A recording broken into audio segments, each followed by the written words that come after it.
Tonight we begin to uncover a body of knowledge that was in fact stolen from its African creators.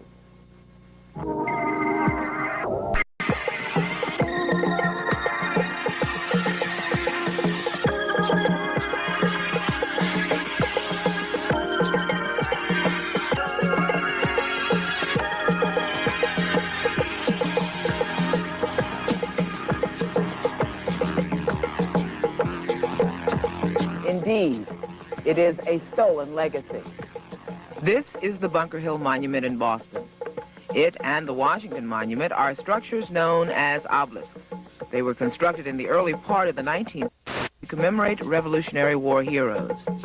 Africans in an ancient land that they called Kemet were the first to construct obelisks of solid granite over 170 feet high. They were religious and scientific instruments. The obelisk could be used to determine the meridian for astronomical calculations and as an accurate shadow clock.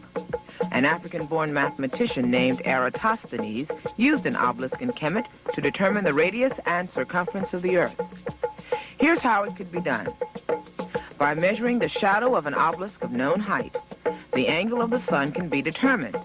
Then, traveling a known distance and measuring when the sun is directly overhead, as evidenced by the absence of shadow, suggests that proportion which can be easily solved for the radius and circumference of the Earth. This milestone in history demonstrates that African technology was advanced and thorough enough to prove the Earth was round long before Columbus made his voyage. Good evening. I'm Natalie Christian. Our purpose here tonight is to begin to set the record straight about the contributions that Africans made to what we call modern civilization.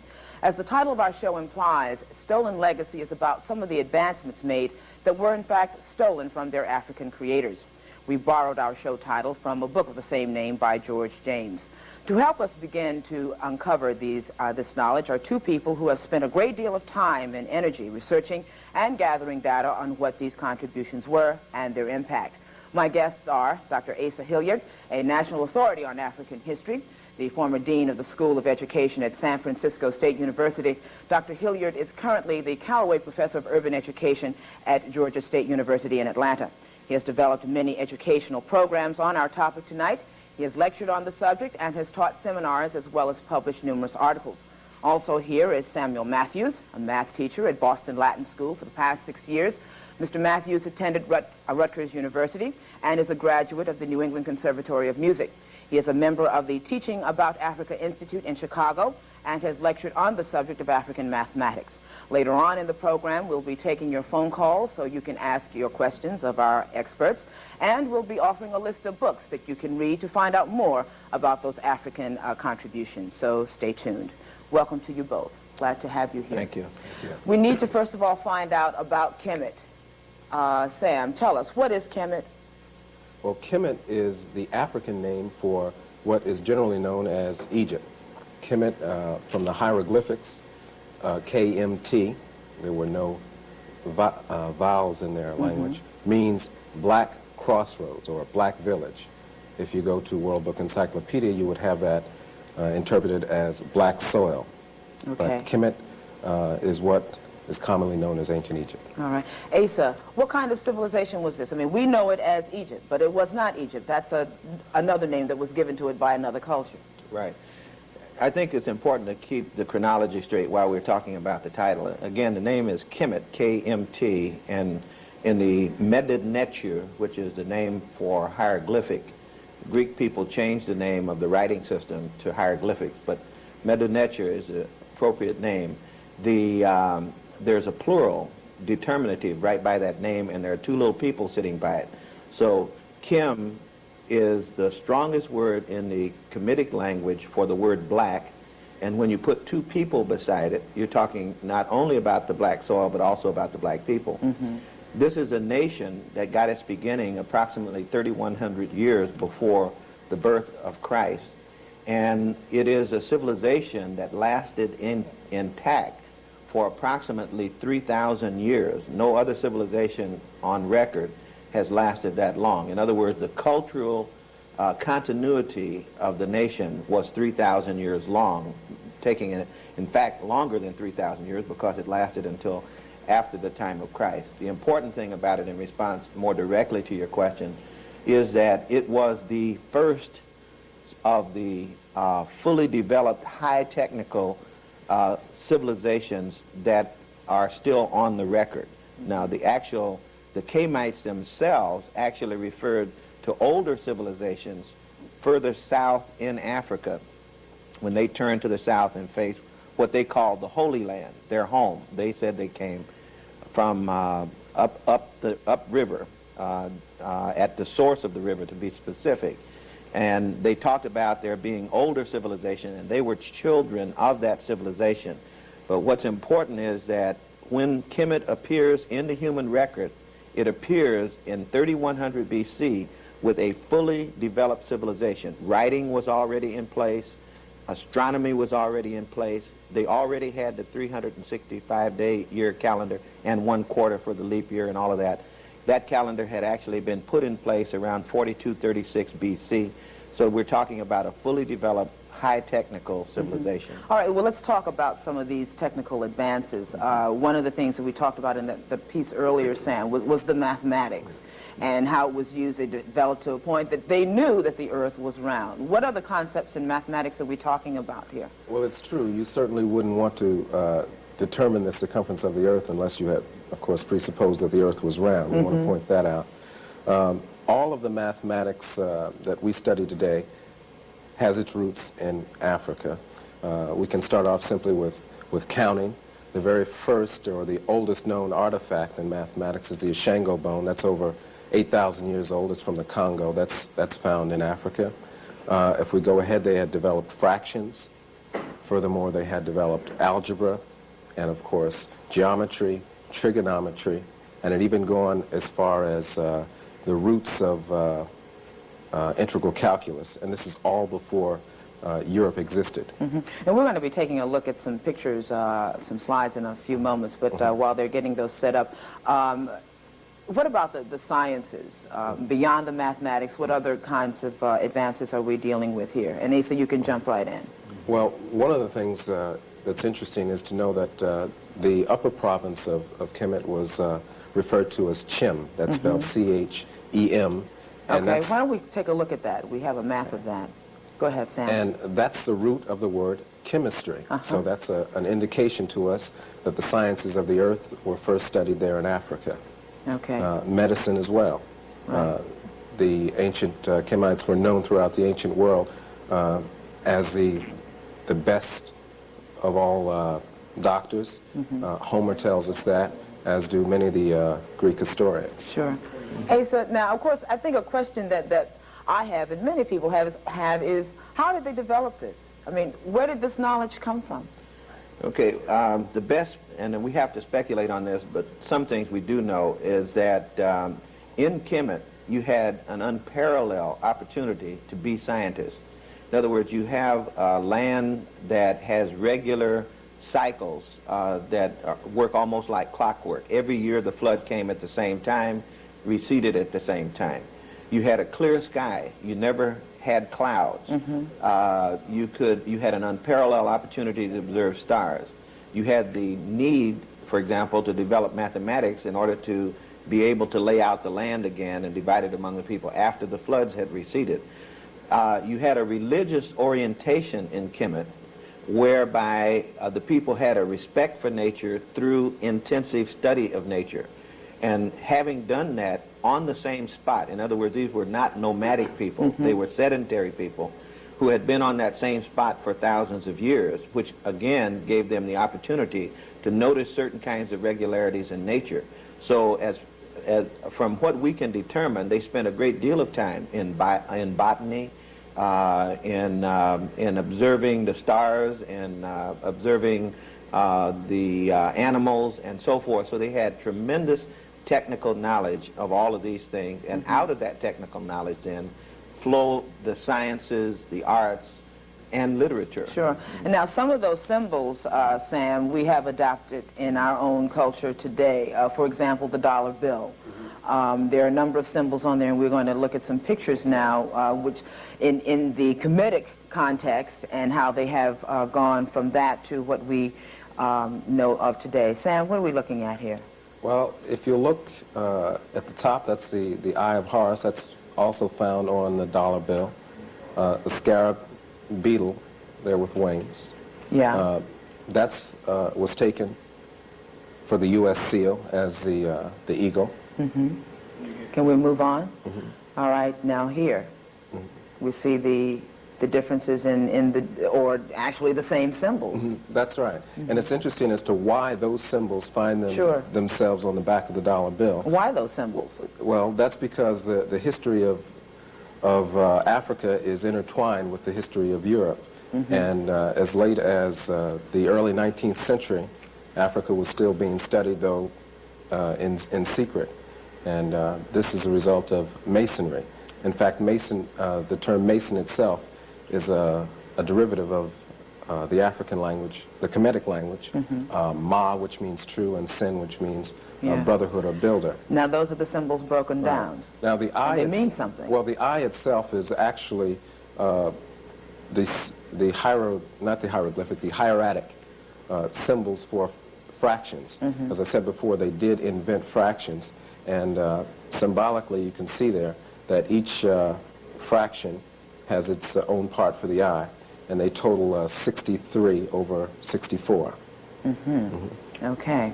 Well, it's always interesting to see those symbols because mm-hmm. I don't think too many people understand what they really mean and why they were adapted. Anything you want to add to that, Asa?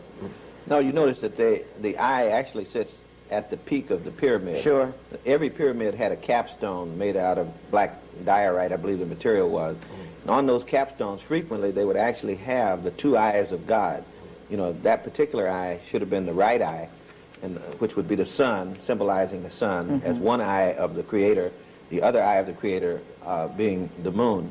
But you notice that on the dollar bill, you combine the symbol of the all-seeing eye of God with the pyramid itself. So you have not just one, but two of the African symbols in a part of what Americans treasure most. And those will only be the beginning because we're going to see more symbols besides not just the pyramid and not just the eye, but you'll see filtered into American culture and Western culture all of these symbols that come off the African continent. Well, what other symbols well, the Tenkanu would be another one, which you call the obelix. Uh-huh. The Greeks, remember now, the Greeks changed the names of all of these things that Africans had, so we know them now mostly by their Greek names. So the Greek name for what you call, let's say, the Washington Monument is obelix, but the Kemetic name is Tenkanu. And that would be another example of something that's been borrowed in large cities all over the world, major cities all over the world have taken, they've either stolen actual obelixes or Tenkanus from Kemet and set them up, like in New York, in Central mm-hmm. Park, and the Vatican has one. And when they couldn't get real ones, they manufactured them. They're supposed to be out of one single block of stone, mm-hmm. but they had actually manufactured these things and put large bricks to make them up. But that would be one other example sure. of another symbol that was taken over. The cross is another symbol, the Christian cross. Initially, the Christian cross was actually the Kemetic cross, which we see as the cross of life. It's the cross that has a little hole in the top. And then later, it changed from the Kemetic cross to the cross that we now have today. Very interesting. Well, we'll be talking more about those symbols as we move on. We're going to stop here and take a break, and we'll be right back. Stay with us.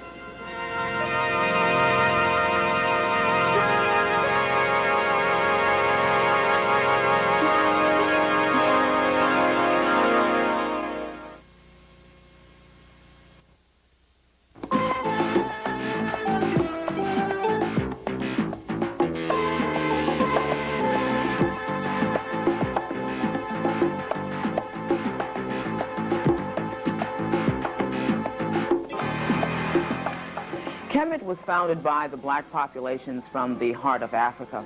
As such, today's Afro-Americans can identify and take pride in this great civilization in the same way Europeans can look to ancient Greece or Rome. If a typical Kemetic citizen lived in our society, he would be called black or Afro-American. One sees the faces of their royalty in our contemporaries. Menes, the first king in history. Zauser, the first to construct pyramids. Queen Todd, mother of Akhenaten. Had they lived in one of our southern states before desegregation, they would have been forced to the back of the bus. If they lived during the early 1800s, they would have been slaves.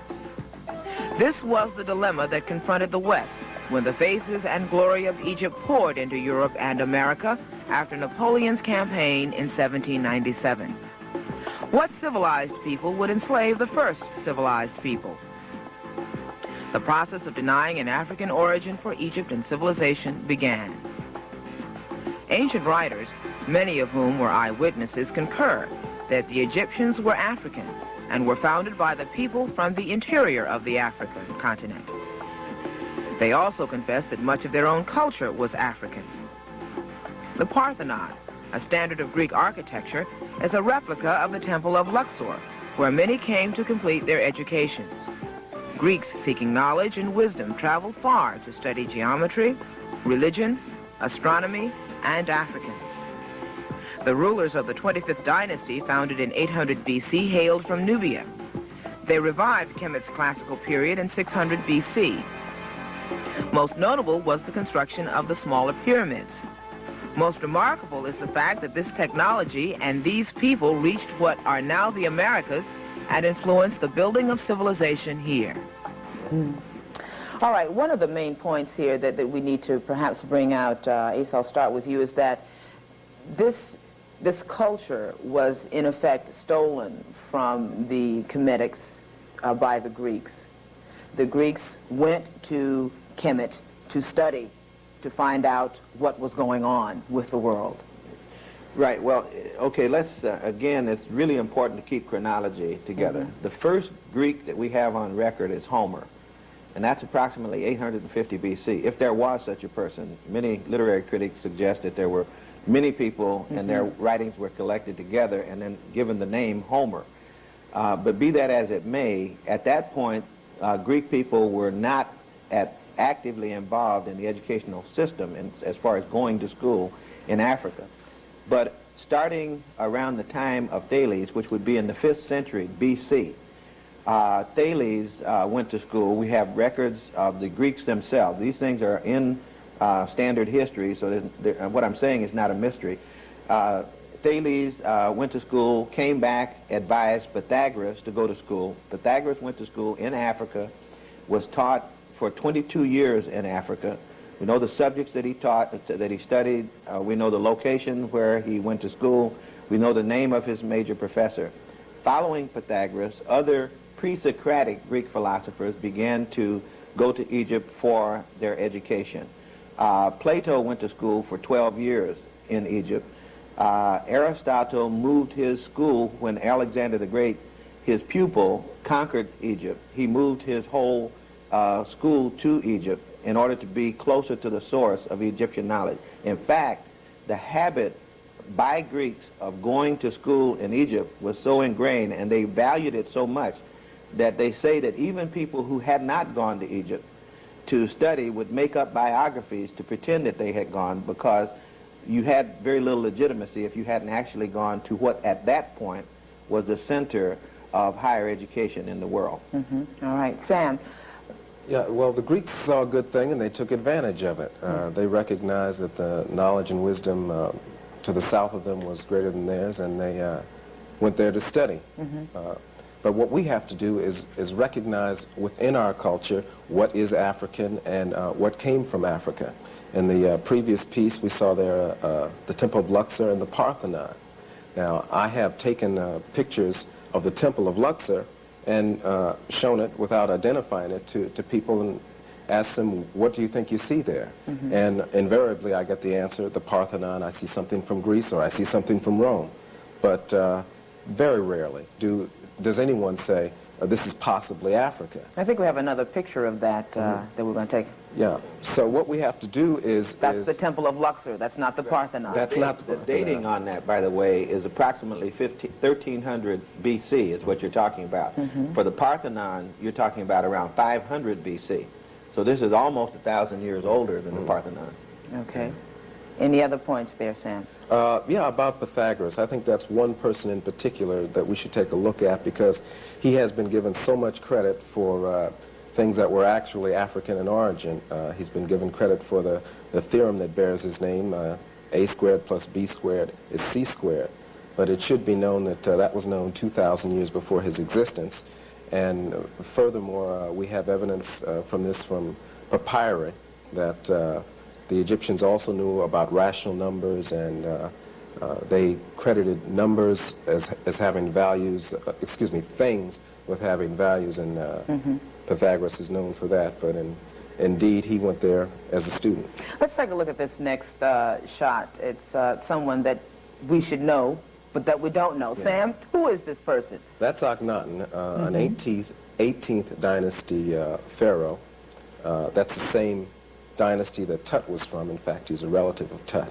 What's important here is to look and see that if you use your eyes, you see a man of African descent. However, if you see artists' renditions of Akhenaten, it's rare. In fact, I've never seen one that actually displays his African features. So that's been taken. Moreover, to indicate to you how the historical and the academic community has stolen, you'll take a look at his lips, and people will tell you or have told us that his lips are puffy, not because he's black, but because he has a disease. And then furthermore, they've gone further to actually come up with a disease. Unfortunately, the disease that he supposedly had would render him sterile, and we know that he had 7 daughters. All right. And this next person, let's take a look at her. This is Queen Ty. Yeah, that's his mother. Okay. And, as we can see, she possibly suffered from the same disease. Asa, what was significant about Queen Ty? Well, of course, Queen Ty, this is one of the queens in the 18th dynasty that you have records in Kemetic of Greek people coming to pay tribute to her. You know, in other words, there was a contact between Greece and between Kemet, as not only as early as the 18th dynasty, but in Greek legend it goes back almost to 2000 BC. But that particular woman, she is the mother of both. She is the mother of Pharaoh Akhenaten. Some people suggest she may be the mother of King Tutankhamun, or as we call her, King Tut. But she was also very special because she was not just a sit-at-home queen. It is written that she was a co-ruler with her husband, Amenhotep III, so that the two of them are pictured in some statues as sitting side by side. Usually when the pharaoh is shown, the wife may be standing behind. In the case of Ramesses, the wife is made small and even standing by his leg. But in the case of T and Amenhotep, they're seen sitting side by side of equal height, which has Equal partners. equal partners in the ruling of ancient Kemet. Well, was this unusual at that time where women did rule? Well, in Kemet, you had women in ruling positions, which means that you can look in the cartouches. The cartouche contains a royal name, and only kings or queens could have their names in a cartouche. If a queen also had a Horus name, in other words, not just a royal name, but the Horus name says that you were the ruler indeed, then you would say that she ruled the country. And so there were many of the women who did, but the one that is most famous is the Queen Hatshepsut, because she was in this same 18th dynastic period as Akhenaten, and her beautiful temple is now in the Valley of the Kings. It still can be seen as one of the most magnificent buildings ever built in the world, still studied by architecture students all over the world. And that is at the request of Queen Hatshepsut of the 18th dynasty. All right. We're going to stop here and take another break, and we hope that we're bringing out some questions for you that you may have on your mind, because we will be taking your phone calls in this next segment, so stay with us. We'll be right back.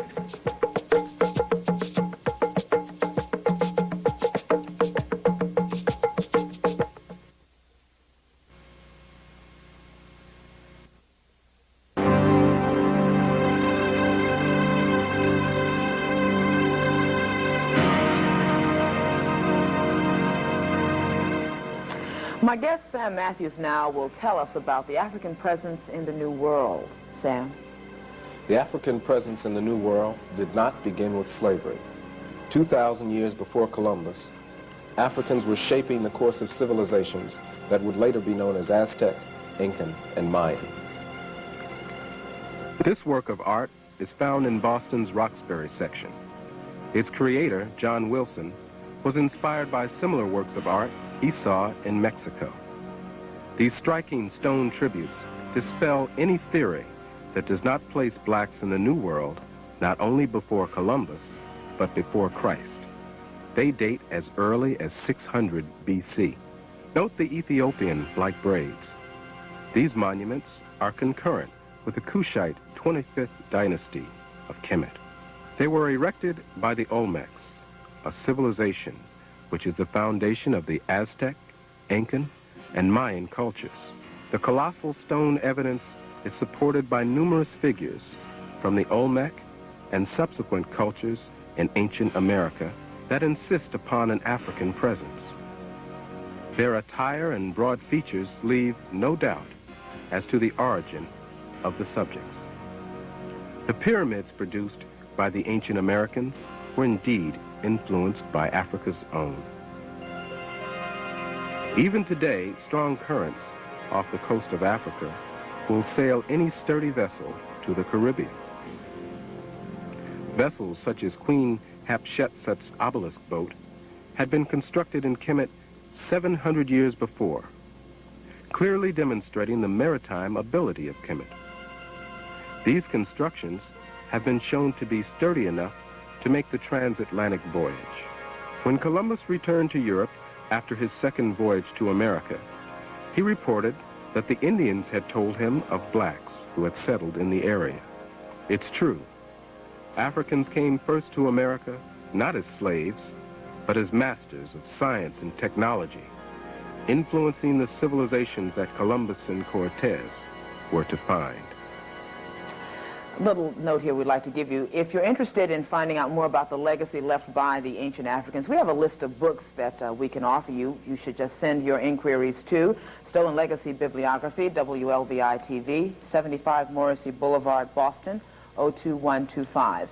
And we are going to be taking your phone calls now. 288-3120 is the number, so if you have a question of my guests, please call 288-3120. Again, that number is 288-3120.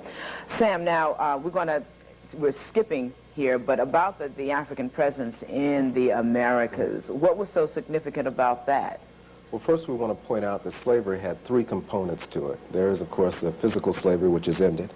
There was the removal of the goodies from Africa, the mineral wealth. And then there was a mental bondage that was imposed upon the African mind.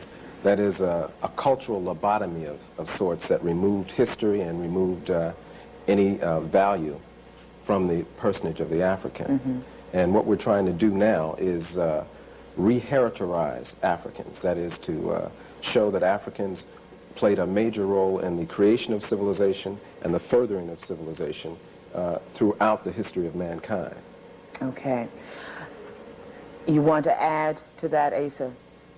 Well, the only thing is that, in the first place, we're indebted very much to Dr. Ivan van Sertima for much of the information that has been synthesized to help us to understand the proof of the fact that ancient Africans actually appeared around 700 or so years before Christ in America. And, of course, we're one of the few people who have the physical remains, in effect, rock Polaroids of the pictures of these Africans that did that.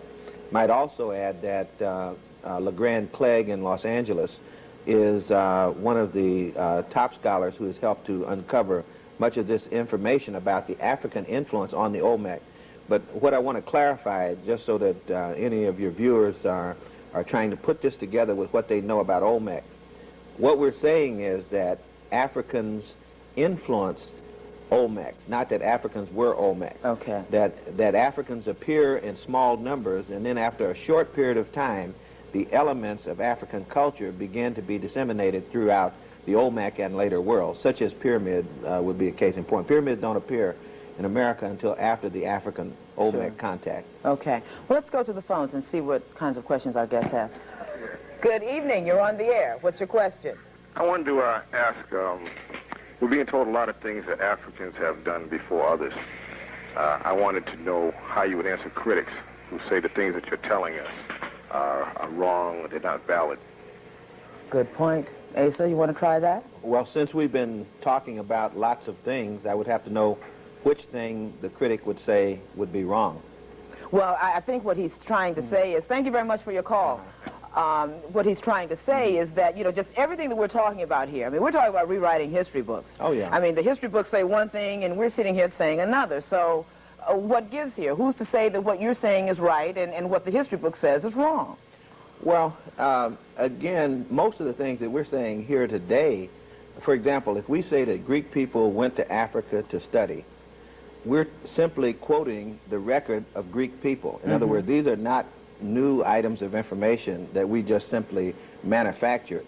You will see in Plutarch's Lives, for example, in Plutarch's work on that the reference to Pythagoras going to study astronomy and mathematics in Egypt is clear. That comes from the Greek or the Roman side before it ever comes from the Kemetic side. So that, in other words, there are many elements of documentation that we could easily share. The easiest way to deal with anyone who would criticize the information, however, is for the critic to specify the thing about which they have some disagreement, and then allow us to marshal the evidence to support that. But I agree with the caller. I fully expect that some people have to sit back and say, well, how could this be true? But then we can all say that history is one man's interpretation anyway. Let's go to another call. Good evening. What's your question? My question is, I would like to know, how do we get society to acknowledge the African origin of modern civilization in today's textbooks? Ace, well, Sam, why don't you try that, being a school teacher? That's a good question. As a matter of fact, you see, there is now a crack in the wall of the racism that separates Africans from their true heritage. And there's what I call the translucent history that's now being written. If you take a look now at a modern history book of U.S. history, you will find references to Africans, though not put in any historical context. For instance, you'll see references to Africans being with Columbus, though they won't mention that one of the pilots of one of the ships was an African. They'll say that he had Africans with him. They'll say the same thing about Cortez, and they will not tell you that these Africans were not just along for the ride, but in fact had directions along with them. Okay. Do we have another call? I think we should go to line 0, all right? Good evening. What's your question? Yes, I'd like to know if African influence extended onto the Far East. The African influence in the Far East is what he's saying. Thank you so much for your call. Okay, I'm really happy that he asked that question. I wish I had better detailed information, but let me make a reference to the fact that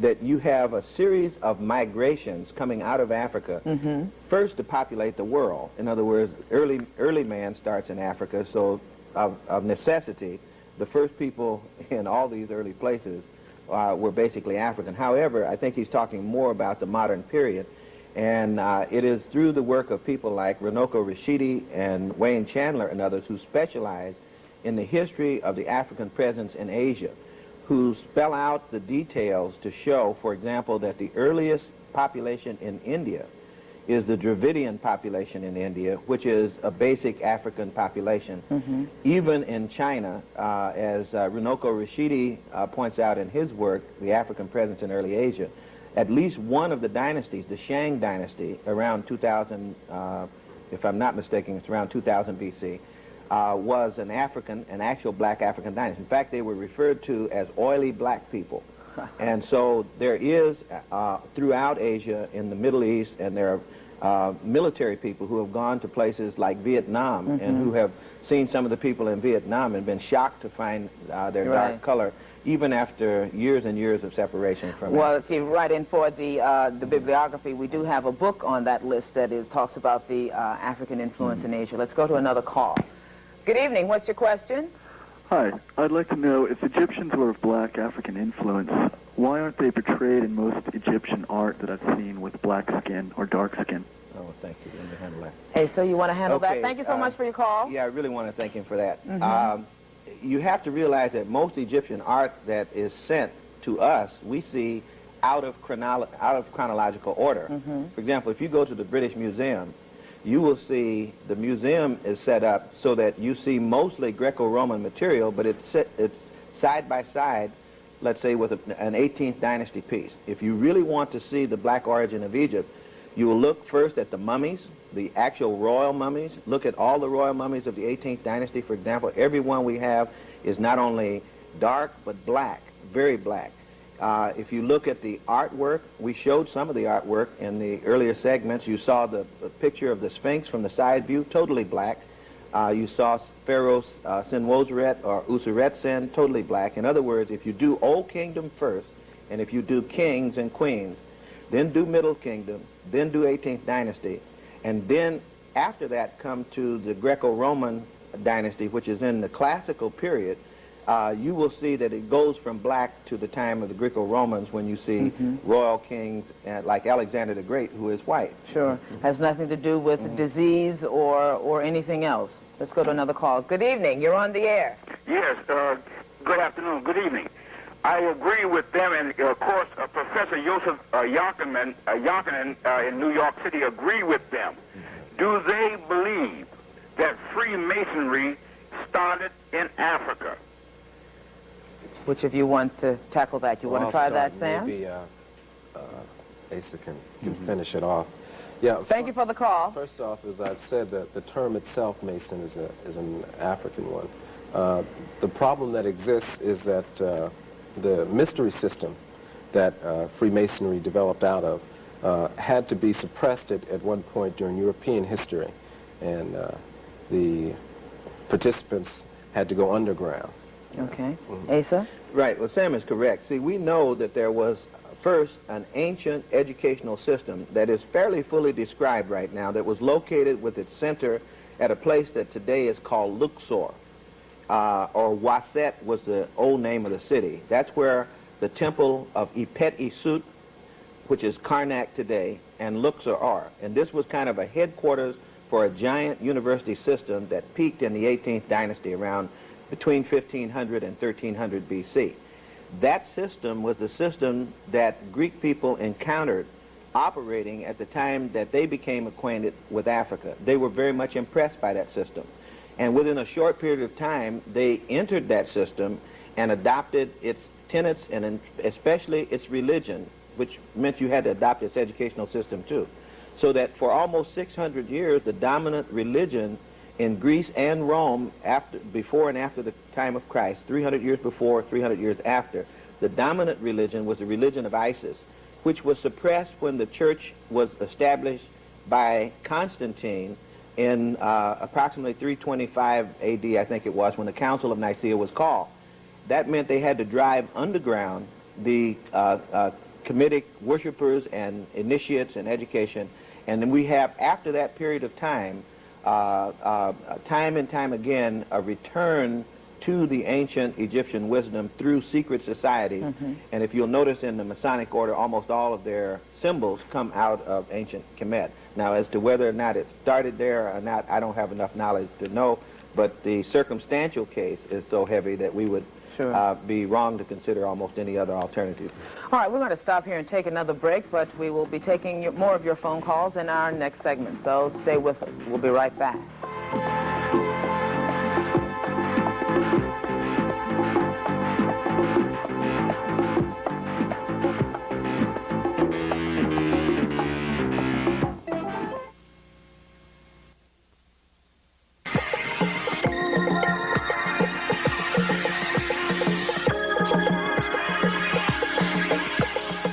All right, let's go back to the phones.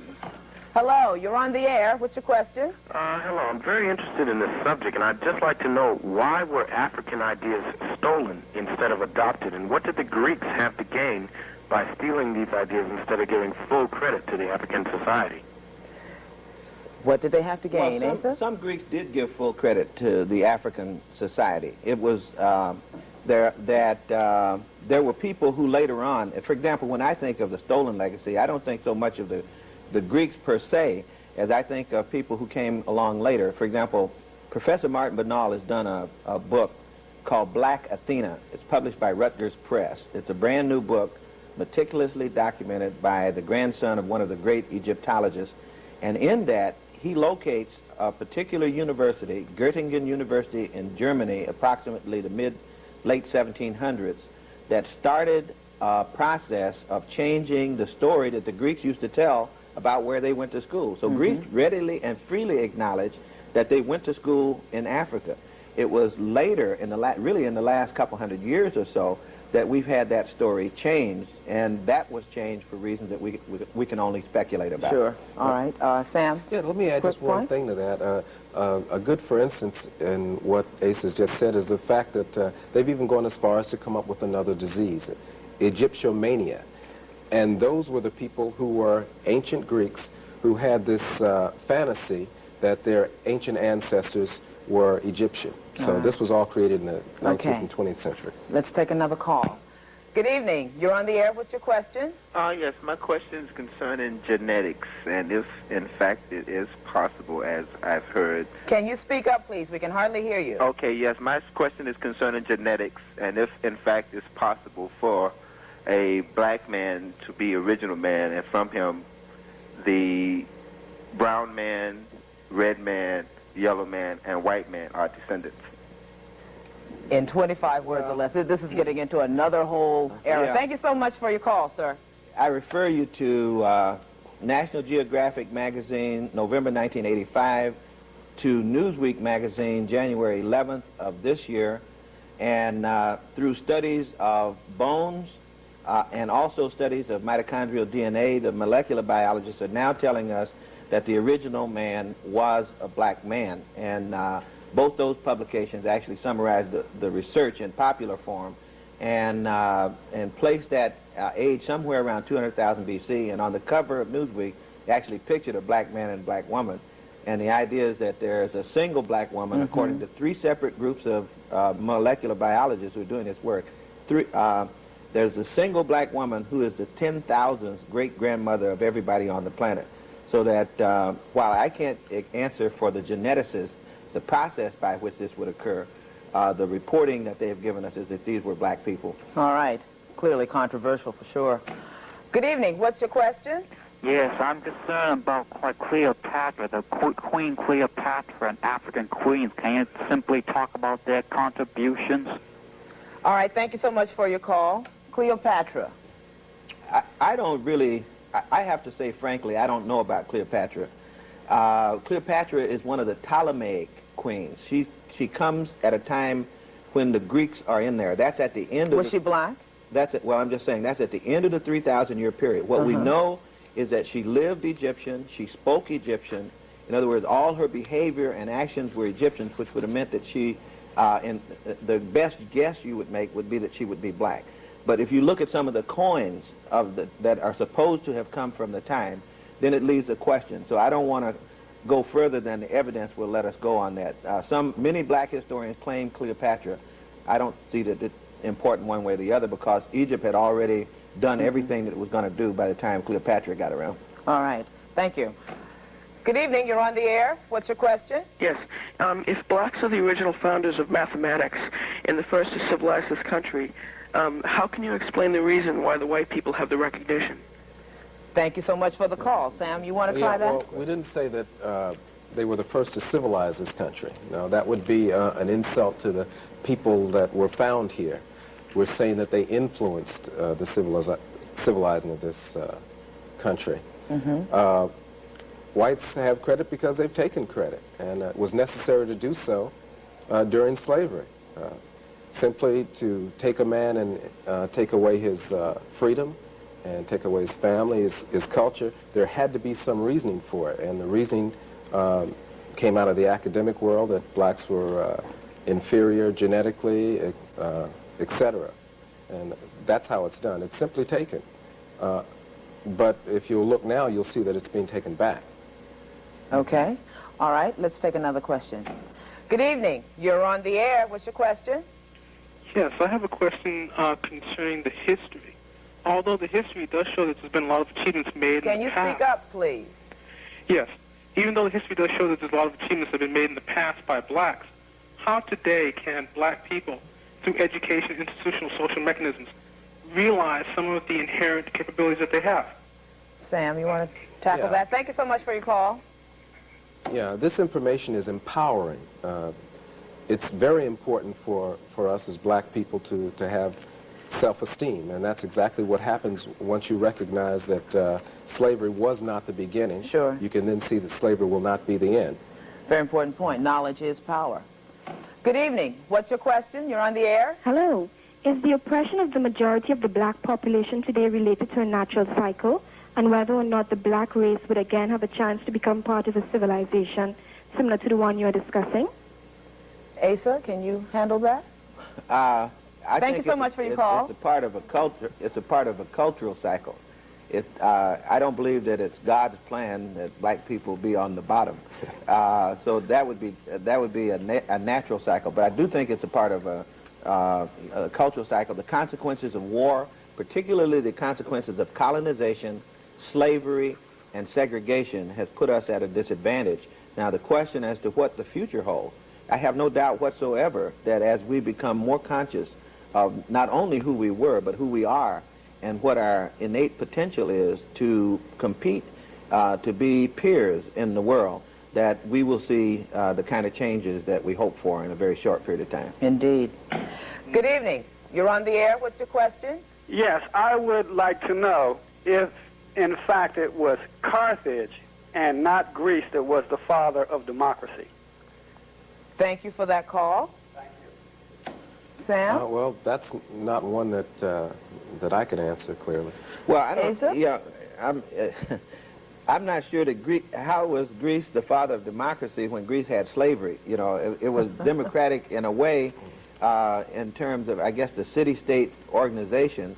But I don't know enough about Carthaginian written records to see that in Carthage that you have the antecedents of Greek. It could be that you would have that in Carthage. I was also trying to come down with a definition of the political system of Kemet, which is older than Carthage. You know, Carthage doesn't come online until the first millennium BC, whereas Kemet had 2,000 years even before that. And if it had a democracy, you know, which is, in fact, it did, because the king stood as the representative, but the priesthood was in the same way that Greece was democratic, that Kemetic priesthood had democracy among themselves. So it would be a little hard to say. I guess we'd have to say, I'll have to give you an I don't know on that. Okay. Good evening. You're on the air. What's your question? Yes. My question is, can your host briefly discuss the chronology of the displacement of the Kemet culture and who was specifically involved in that displacement? Thank you so much for that call. Okay, you have approximately 30 dynasties, which means 30 families that ruled Kemet starting in 3100 BC.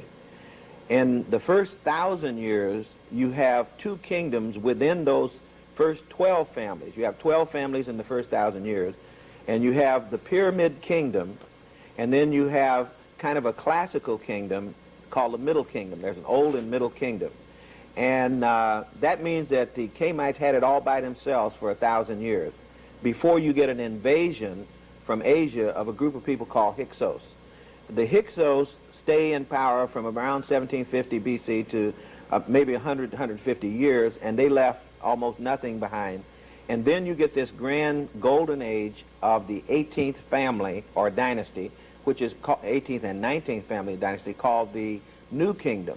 And after that kingdom, you have a breakdown, and then you get a return to classical Kemetic civilization in the 25th dynasty around 750 BC. Notice that all the four kingdoms are southern-led native kingdoms. And then after that, it's after the 25th dynasty, as Dr. John Clark at Hunter College, New York, is fond of saying, that was Kemet's last walk in the sun politically.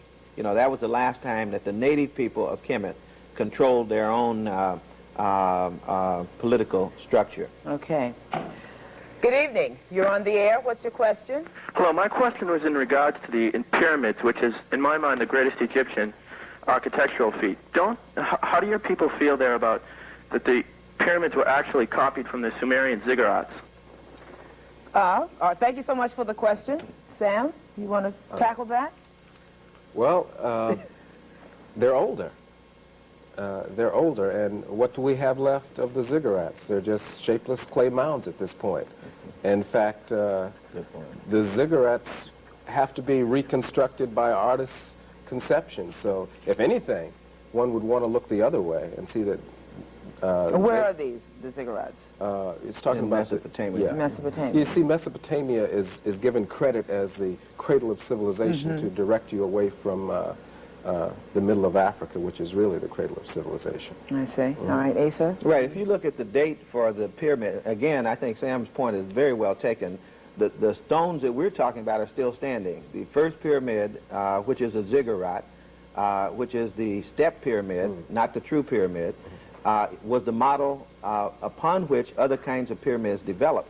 Now, the issue is really the dating of Sumer, Elam, and Babylon, and so forth. And we know that Babylon really never appears until approximately 2100 BC, about 1,000 years after Kemet start. The argument is about when was Elam and Sumer, and not only that, what was the nature of Elam and Sumer, which preceded Babylon, whether these were really anything more than city-states or whether they were nations in the sense that Egypt was. But clearly, if that kind of technology had developed to the level that it had developed in Kemet, then we would expect to have seen a great deal more remaining from it, and maybe someone would have an explanation for it. Much of the dating, however, seems to me to be pure guesswork. All right. Good evening. What is your question? You're on the air. Yes, ma'am. This is... Can you speak up, please? Yes, ma'am.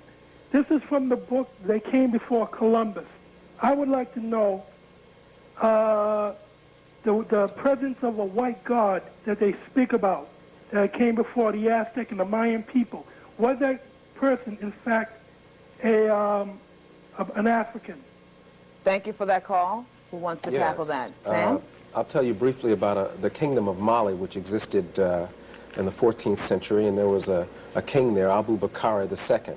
And in 1311, he took sail off of the west coast of Africa, and he did actually reach the New World. And that's the God that he's referring to. Well, again, he's referring to the fact that the Indians said something about a white god. Now, I can't answer it, but I remember, I can't give him the technical answer to the question, but I do remember a discussion about whether they meant white in the sense of race or whether they meant white in some other sense. And so I think that it would be important to go back to Van Sertima and ask him the answer to that question, but I'm not sure that it necessarily means that they meant a white person. Okay. And if one considers Abu Bakr in white robe appearing, he might be considered white. All right, let's take one last call here. Good evening. What's your question? Yes, I had a question of, I'm reading a book now, it's the architectural history, supposedly. Werner Keller is the author. And he states that from 1730 to 1580 BC, it had been taken. Egypt had been taken. And those are the people that brought in the chariots and the technology and everything. I'd just like to find out about it, if they've improved it since the book was written, or... Okay, thank you for that call. Okay. His date is correct, and he's referring to the invasion from Asia of the Hyksos, and he is correct about the chariot and horse. However, in terms of it becoming a major part of Egyptian culture, it does become a major part of Egyptian culture. But to say that the technology appears at the time that the chariot and the horse appear is totally false. Because how would you explain the pyramids, which appear 1,000 years before the horse and the chariot come in from Asia? And clearly any knowledge at all, even basic knowledge of what went into building a 2,200,000 stone 43-story building, each stone weighing 2 tons up to 40 tons. And that's, I mean, if you're talking technology, engineering, astronomy, political science, economics, and so forth, it would be hard to say that when someone came in with these chariots and left nothing but the chariot and the horse, that they would be credited with bringing technology. I have to cut you off because we've just run out of time, but obviously people are interested in what is happening, and we will see what happens as time goes on about that. But thank you so much, Asa. Thank you. And Sam, for being part of this, at least whetting people's appetites. What's been said here tonight was not to prove the superiority of Africans, but rather to show that there's been a centuries-old, very successful and systematic approach to deny an entire race of people a proud and rich heritage. Perhaps the information presented here will stimulate more interest and understanding not only in the legacy left by the ancient Africans, but that of other people of color in the diaspora as well. These represent the creative genius of African people at the beginning of time, okay? This is a great statement to the world of human possibility. These are monuments to our history, and it shows, as Garvey said, what humans have done, humans can do. Ramses II was extraordinary because his rule was one of the longest in the history of the world, and his building projects have lasted for eternity. These monuments are important because they're looking south into Nubia, from whence the culture came, the source, the roots of Kemetic civilization. And it's very important for us to appreciate that this is sacred ground. Ramses II was the greatest of all the kings that bore that name because he consolidated the gains of the 17th and the 18th dynasty. And in the conflict with the South, what is now Sudan, it was settled with a political marriage between Ramses II and the Nubian woman, Nefertari. And this political settlement marriage became a great love affair. It was not a great love affair.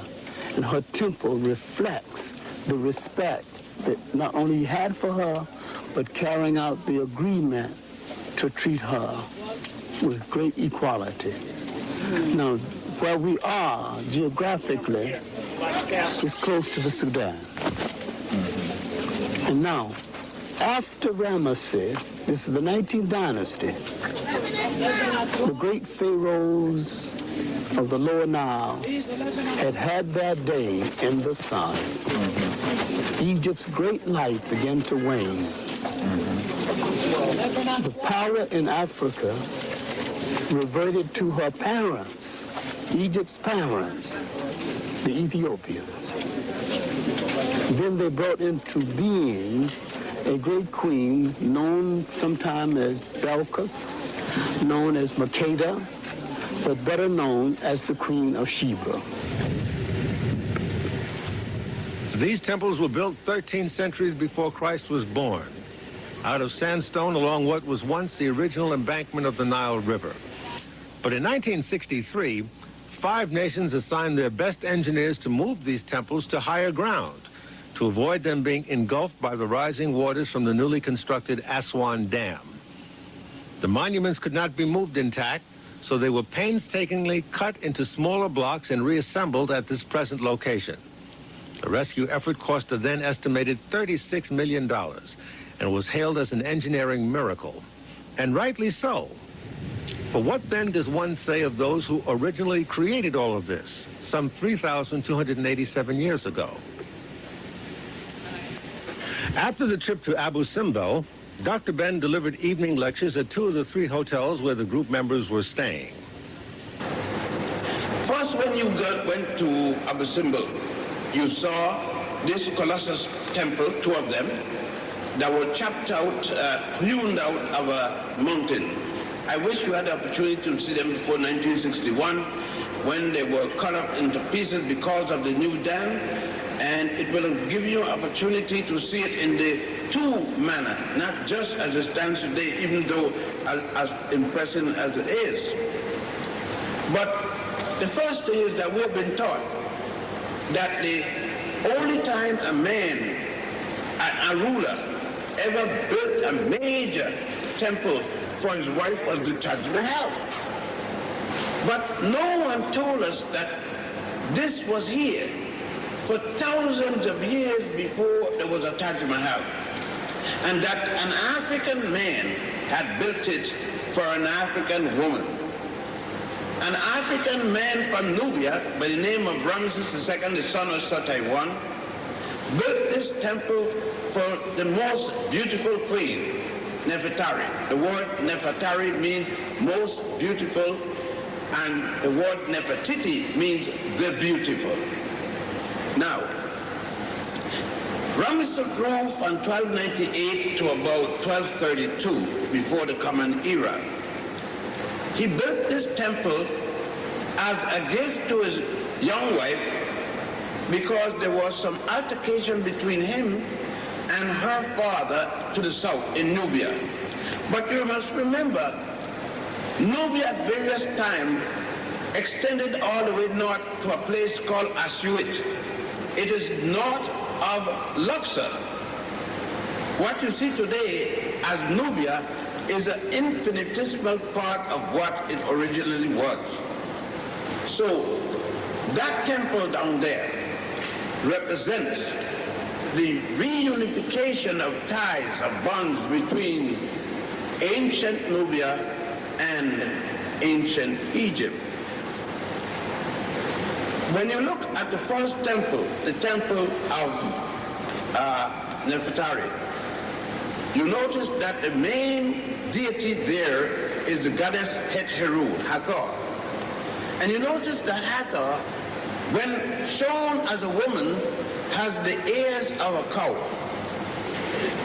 When you get to to the Valley of the Kings and Deir el-Bari, you're going to see the whole cow representing Hathor.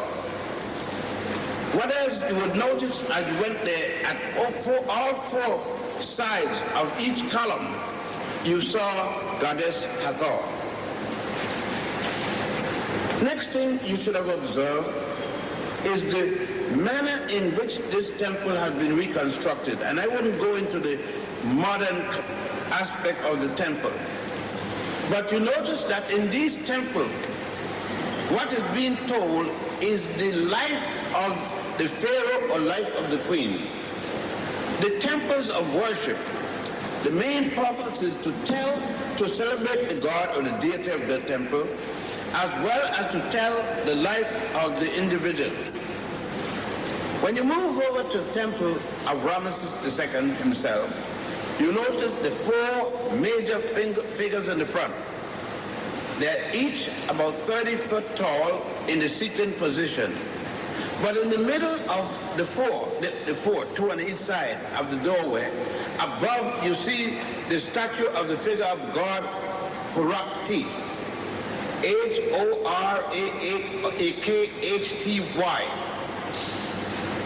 Ra Horakti. Horus in the form of Ra. And above that, there are some monkeys, the baboons, the sacred monkeys, the sacred baboons, each representing a time or the day. And these baboons, being the sacred baboons, you notice 13 of them, symbolic of the extra day and year which they used to have in the ancient calendar of Egypt. It was 13 months to the year, 12 months of 30 days, and 1 month of 5 days. But when you start to go into the temple, on each side of the temple tells us something specific about the kind of teaching that we receive. That is,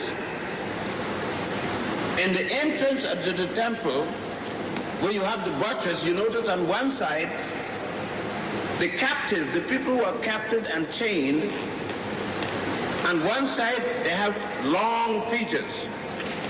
On the upper side, they have a feather in the hair. The funny thing is, in your school book, the ones on the right side as you're going in is called Semitic captives of war belonging to Ramses II.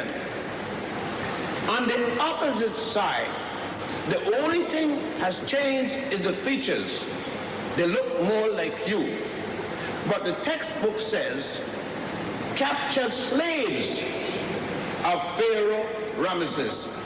But then if you don't look at the features of Ramesses himself, and the one they call the captured slaves, and ask what's the difference and why one is a slave under the same condition as the other one who is a captured what?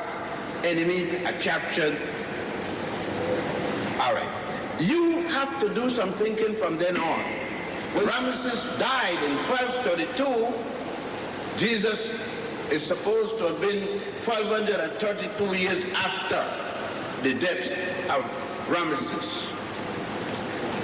We could go along that day and we notice around the wall the many wars of Ramesses, recording of even the Battle of Kadesh. Ramesses recorded every altercation he was in.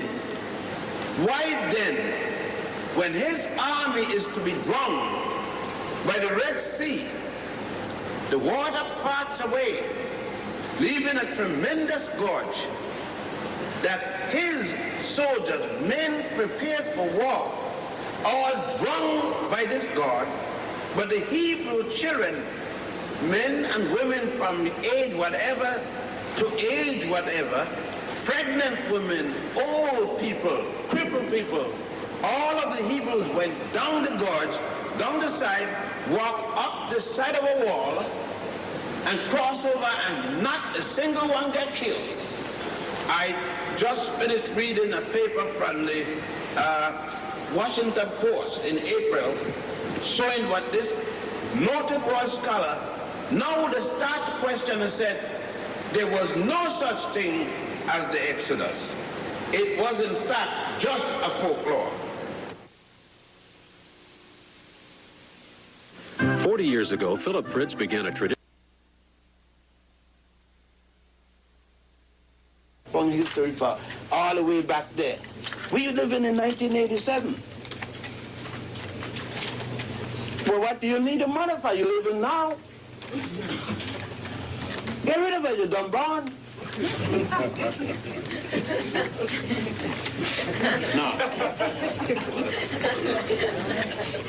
You see, you got to put the thing, that's what I've been telling you. You can't just read it. You got to, you know what they say, and analyze it with what you're doing and what your belief system is, and know how you got robbed.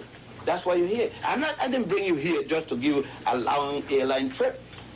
You know, and diarrhea.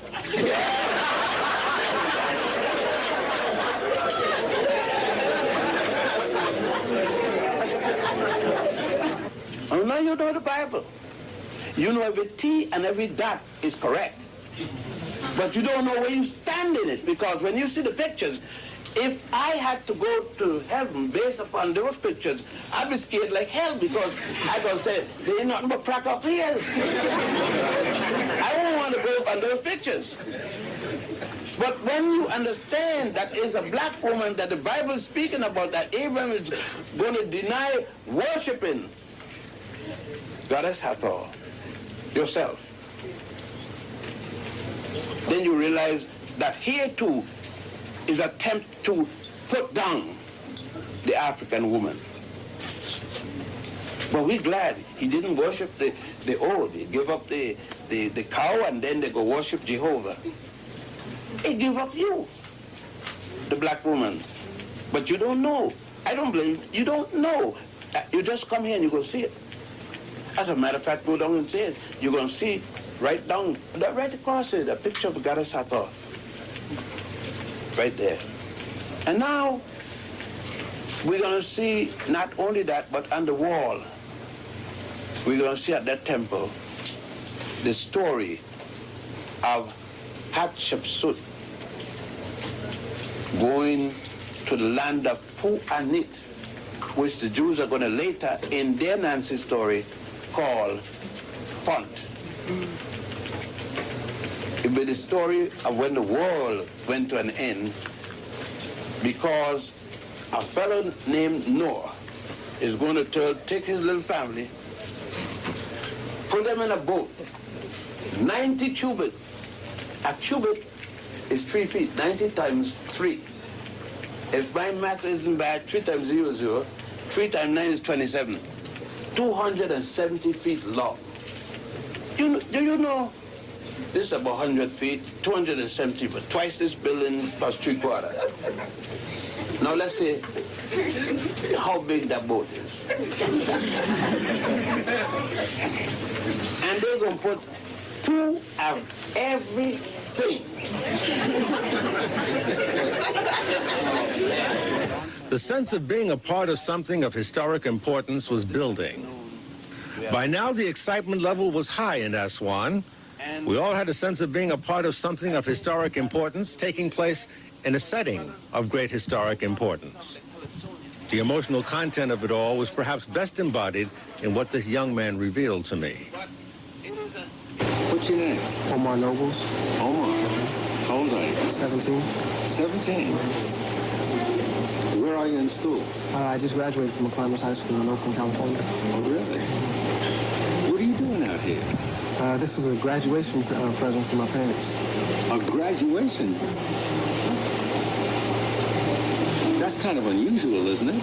Well, no, my parents believe in to pass on the legacy to the family, I guess. So basically, they came back to Kemet about maybe 10 years ago and felt that this was something that they had to pass on to me and to my 3 sisters. So basically, as each of us graduate, we will be given a portfolio with a message from my parents. A portfolio? Is this it here? Yes. Let's say this is blank. It's a diary for me to journalize. Uh-huh. What was your reaction when your father gave you this ticket? I was shocked and nervous and worried, and I mean, all these emotions hit me at one time. It was kind of stunning. Apprehensive too? Were you somewhat resistant? No, I've seen pictures and slides and heard about Dr. Ben and his works in ancient Egyptian studies. So basically, that part excited me because I was kind of curious in the meeting this man for myself. There's a saying that youngsters know it all. They got it all figured out. This thing called life. Were you part of that cadre? In some ways. In terms of, parental advice, in terms of hourly going out and, oh, Mom, I should be home by such and such. Well, that's kind of late. Oh, Mom, I can handle myself in the streets. I'm not worried about these people, but you always have to be a little bit comprehensive anyway. Your father wrote something on the end page here, the inside of the cover. Did you read that? It says, Dear Omar, your mother and I thought that this trip to Kemet would be the best graduation present we could give you. We wanted to give you the gift of visiting in person, seeing with your own eyes, and knowing for yourself the greatness that belongs to you and our people. The significance of your graduation is that it marks the time that you personally start to make your own mark in history. There is nothing that you can't do or become as long as you believe in yourself, your family, your race, and your God.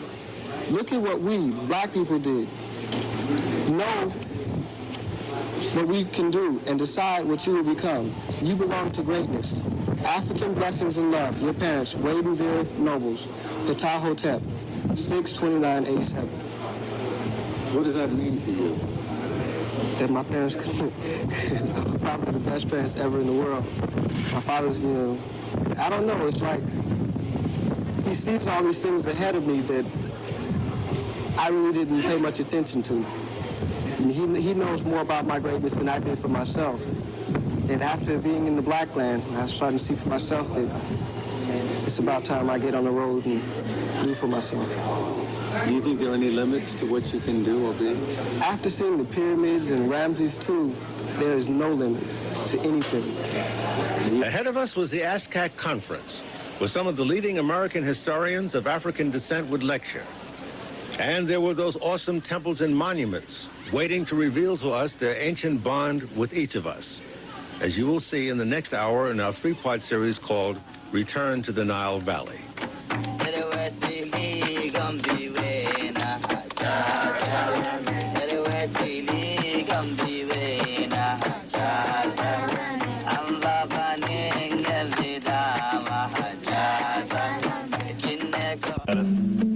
I've kept my mouth shut long enough. They are now gathering to witness a conference in Aswan held by an organization of historians of African descent called ASCAC, which stands for the Association for the Study of Classical African Civilizations. In this hour, you'll see what developed in that conference and also see more of the continuing tour of monuments and temples after the conference. All that after this. Egypt is a country of about 45 or more million people. Those people live in about 4 to 5% of all the land. The Nile, along the Nile, that's the fertile land. Egyptian education is free, completely free. Education is free to and including college. You don't study what you want. You study what you prove you're competent of doing according to your record. Egypt is a partly socialist, capitalist, mixed economy. You can't starve in Egypt, it's impossible. Every man, woman, and child in Egypt is guaranteed bread, coffee or tea, and sugar. You may not be living good, but you can't starve. All housing is controlled by rental. You cannot raise the rent without approval of the government, even the houses for the rich. Housing is hard. You can see it everywhere to get because of the population increase. There are thousands of young people waiting to be married, and because of housing, they have to wait. Let me explain something. People don't mess with their virgin daughters. They are virgins at the thousand living in a mother and father home, 45, 50, 60, 70 years old. It is the common way of life here. A woman 40 years, let's say, unmarried, virgin, has a job, maybe supporting the family, cannot go out without her mother's permission. She comes home from her work. If she wants to go down the street, she has to ask her mother.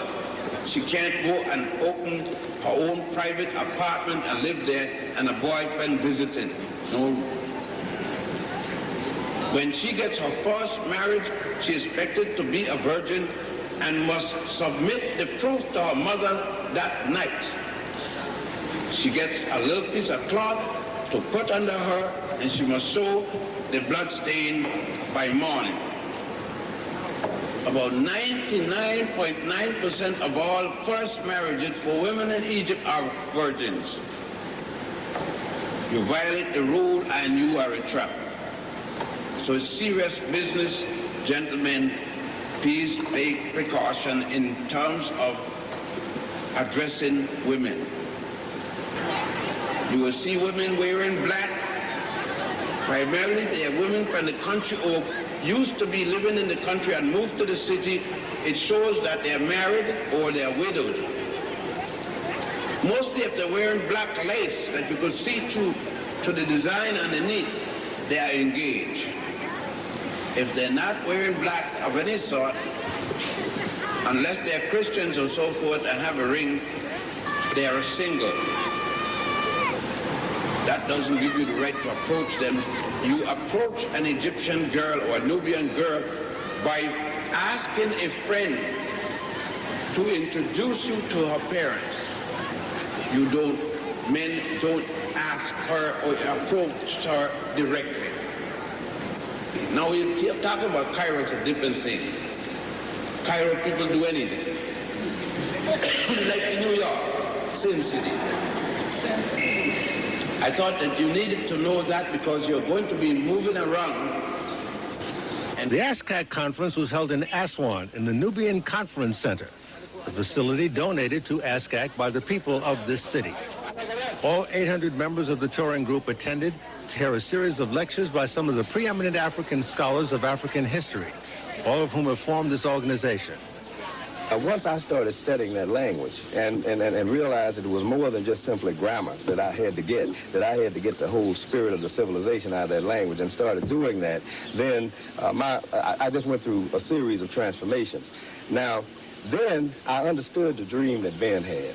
That is the dream that we had to really make this Nile Valley flourish again. Then I understood the dream that going back to the 19th century, Martin Delaney had about the ancient Nile Valley civilization and so forth and so on. And so I started dreaming that dream, on my own in a certain way, and saying that, it would be great if we could really pull an association of all of the African scholars and all of the African people who can be led to believe this way into an association, cutting across disciplines and so forth and so on, and really move in that direction.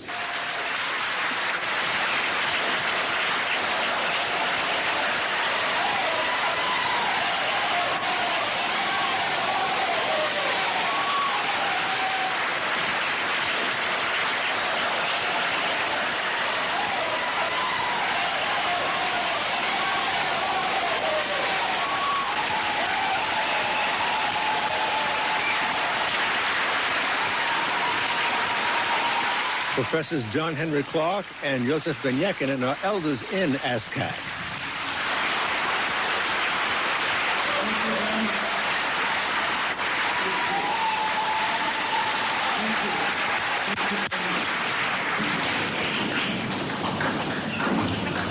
Brothers and sisters, we have come to this sacred place, this sacred land, made sacred by the history that unfolds here with the help of our ancestors. We must remember that here on the Nile Valley, in both the upper and the lower part of this valley, we produced a great civilization that was a composite civilization, a civilization that was a mixture of many African civilizations and not just the civilization of the Lower Nile alone. We produced that civilization in full before the first invader, before the first European warship lived in a house that had a window.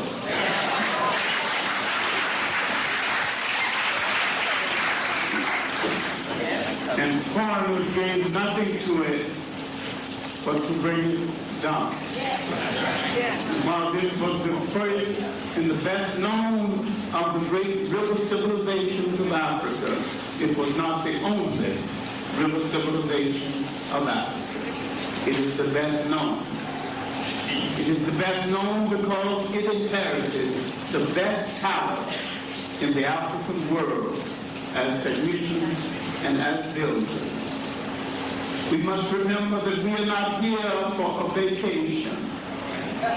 We are here to reaffirm a sacred commitment, not only to reclaim Africa physically, but to reclaim it culturally, because if you don't reclaim it culturally and politically, you have not reclaimed it at all.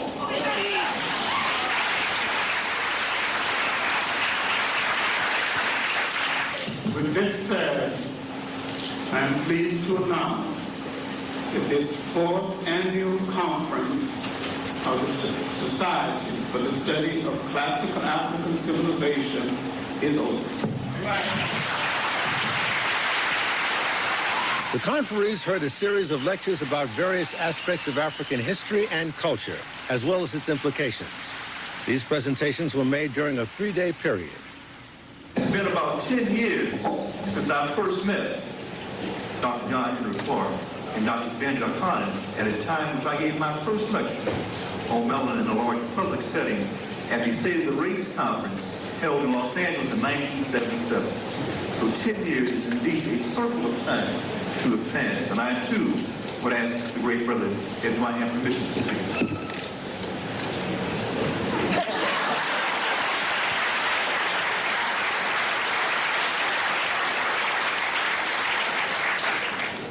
so important to appreciate the role of the elders. They bring to us so much from the world that is hidden or beyond comprehension. And it is an honor to have them to guide us, and we always seek that kind of direction. My topic today will address the subject of the Kemetic maps of consciousness and looking at the question of a mentor in the Book of the Gates. Let me kind of begin with an overview and say that in some books, they begin with an opening saying that in the beginning there was darkness, or if you will, blackness, and from that came light. That does not mean that dark is dirty. That does not mean that dark is chaos, meaning of just disarray and anarchy. Rather, it raises the question that was presented by Dr. Benjamin Conant yesterday, that darkness is the womb of life. It is a doorway through which things come from which are beyond material comprehension. And then it takes on a material presence that is more gross or coarse in manner, if you will, solid, liquid, and gaseous.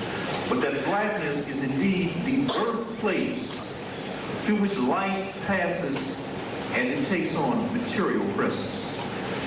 We now see, and our records tell us that our African people, especially Kemetic civilization, said that in the south there were two great lakes.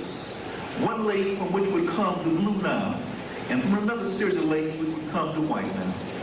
And these two great lakes of Tanana, which are described in the book of Coming Forth by Day, are indeed the Holy Land.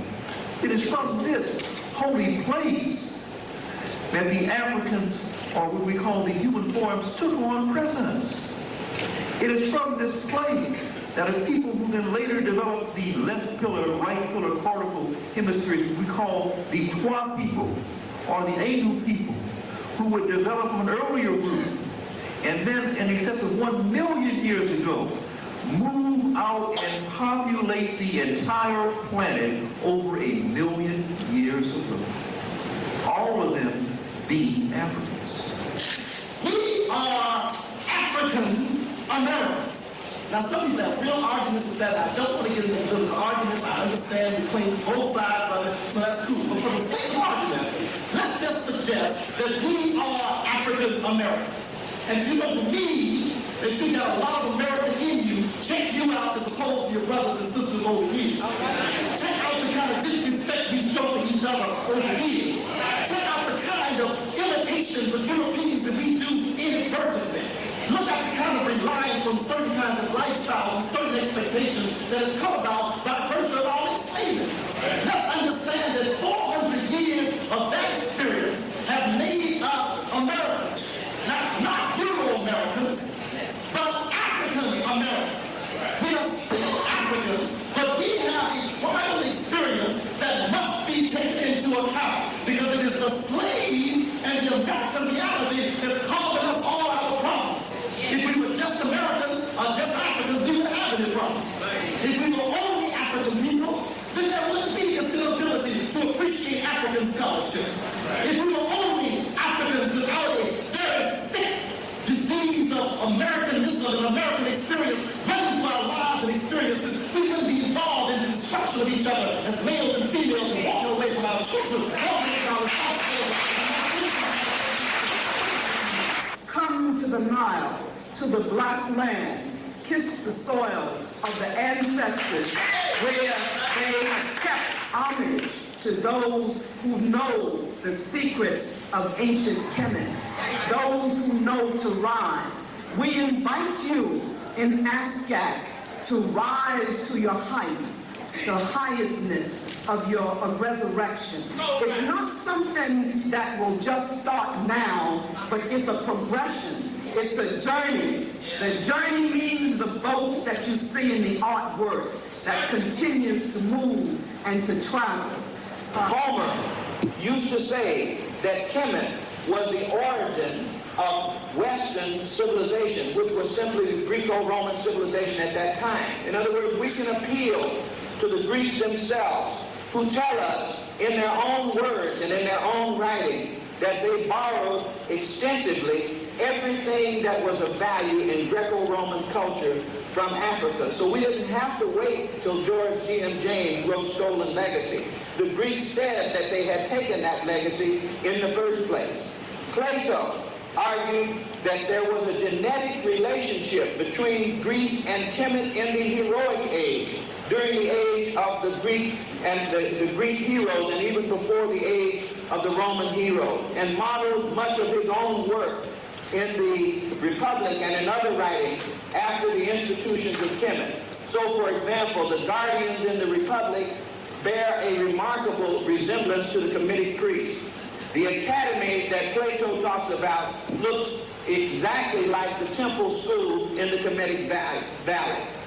At the end of the second day of the conference, the audience was treated to a performance called Queens of the Nile Now, which you'll see in just a moment. What became of the black people of Sumer? The traveler asked the old man. For ancient records show that the people of Sumer were black. What happened to them? Ah, the old man sighed. They lost their history, so they died.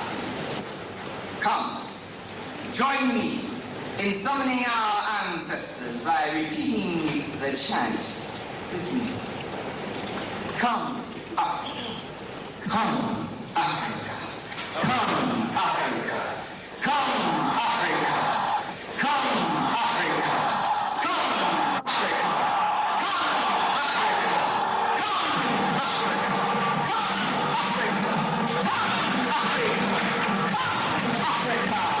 The producer, the writer, and the designer of these magnificent costumes, my queen and wife, Miss Ingrid Thomas Anderson. Please do our hand. Queen of the North.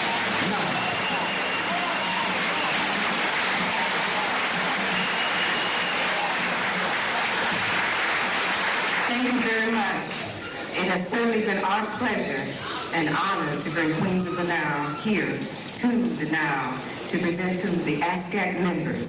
All of these sisters that you see today, this is the first time they've ever performed it. Most of them.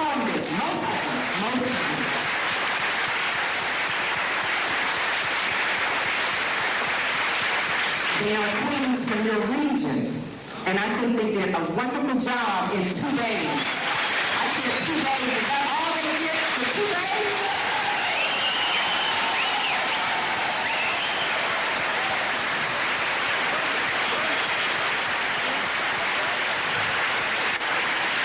Amidst all the cultural and intellectual excitement of the conference, a rift clearly emerged between some members of the organizations. Two of the elders, Professors Clark and Ben, were plainly at odds with at least one of the high-ranking officers, namely Dr. Maulana Karenga. Dr. Karenga is a professor at the University of California and was once known as Ron Karenga back in the 1960s. What it says to us is that we are the fathers and mothers of human civilization, that we introduce the basic discipline of human knowledge, and we who are the fathers and mothers of human civilization have no business playing the cultured children of the world. What this does is offer a paradigm or a model of African possibility. As Garvey said, what humans have done, humans can do. So by watching this, by seeing this, by examining this, we have a model of human, i.e. African possibility. Dr. Karenga, in your educational experience, was any of this run down to you? No, this was never run down to me. And when I studied it in European civilization, they saw Egypt as part of Europe. Egypt is the only country in the world that ever had to justify its geography. All the other countries, if you find them a place, people assume that the place you find them in, that's where the people belong. But here in Africa, Egypt is supposed to be part of the Mediterranean or Asia, so So when they taught it as European history or Asian history. We had to break with this tradition and begin to redefine our reality and our own image and interest. Did the discovery of the truth make you angry? Of course it did. It made me angry that the European would lie so systematically, that he was such a small human. He needed to hoard all history. He understood that history and humanity are dialectically linked, that the more history, the greater grasp you have of your history, the greater grasp you have of your humanity. And what he wanted to do was to dehumanize us. So one way to do that, a sure way to do that, was to take away our history and make us, as Malcolm said, a non-historical being, i.e. a Negro. Are you saying then that it's a tool of oppressing a people? Oh, yes. The destruction of a people's history is one of the first acts against the people. To interrupt a person's history, as Cabral, the African revolutionary theorist, said, to interrupt a people's history, to appropriate it, is to at the same time appropriate their capacity for creating progress and contributing to the forward flow of overall human history. So what one does is loses one's identity of purpose and direction here, because all acts are historical acts. All acts toward establishing identity, purpose, and direction are historical acts. And one does not grasp one's history, one has a question about one's humanity. Therefore, when the black people could identify with nothing but Mississippi, Alabama, Georgia, they assumed, like Topsy, they just sprang up. And they were glad to be anywhere other than the home of humanity and human civilization, i.e. Africa. You have been studying the history of the Nile for some time, but I understand this is your first trip here. Is there any specific impact that eyeballing it is having on you? Oh, it certainly is. I mean, in the final analysis, practice proves everything.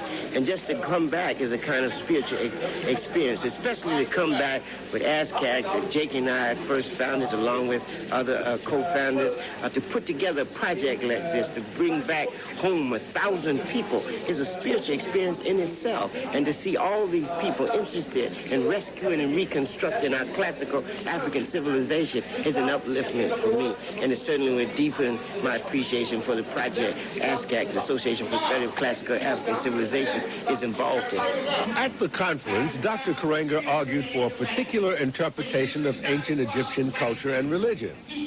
But Dr. Ben differed strongly.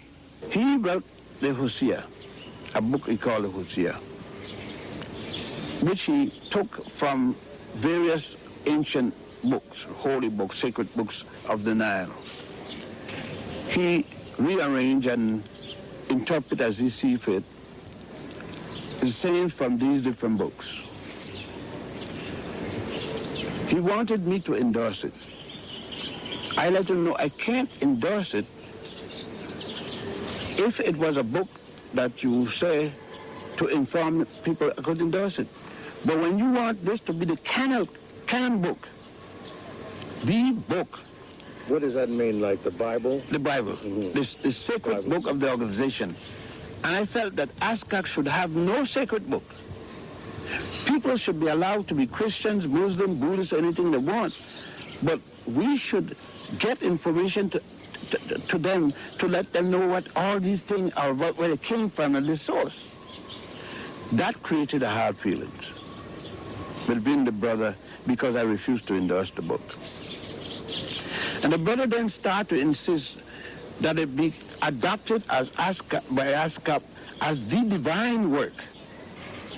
And I, who took an oath in respect to the mysteries of here, those works, and studied here, it is impossible for me to consider a work that is nothing but extracts from the original, with an interpretation by a man who considered that he got a divine a word from a goddess Ma'at, the goddess of, to do this and to make a work better than the things he copied. And change around, I couldn't do that. Not in good conscience. And that's the alleged point of hostility. It's not a point of hostility. I don't differ with the brother on many other things. That is a particular thing, and I would differ with him if he was Jesus Christ or Muhammad or God or Jesus or Moses on that point. Beyond the argument over interpretation of African history on the Nile was the issue of respect.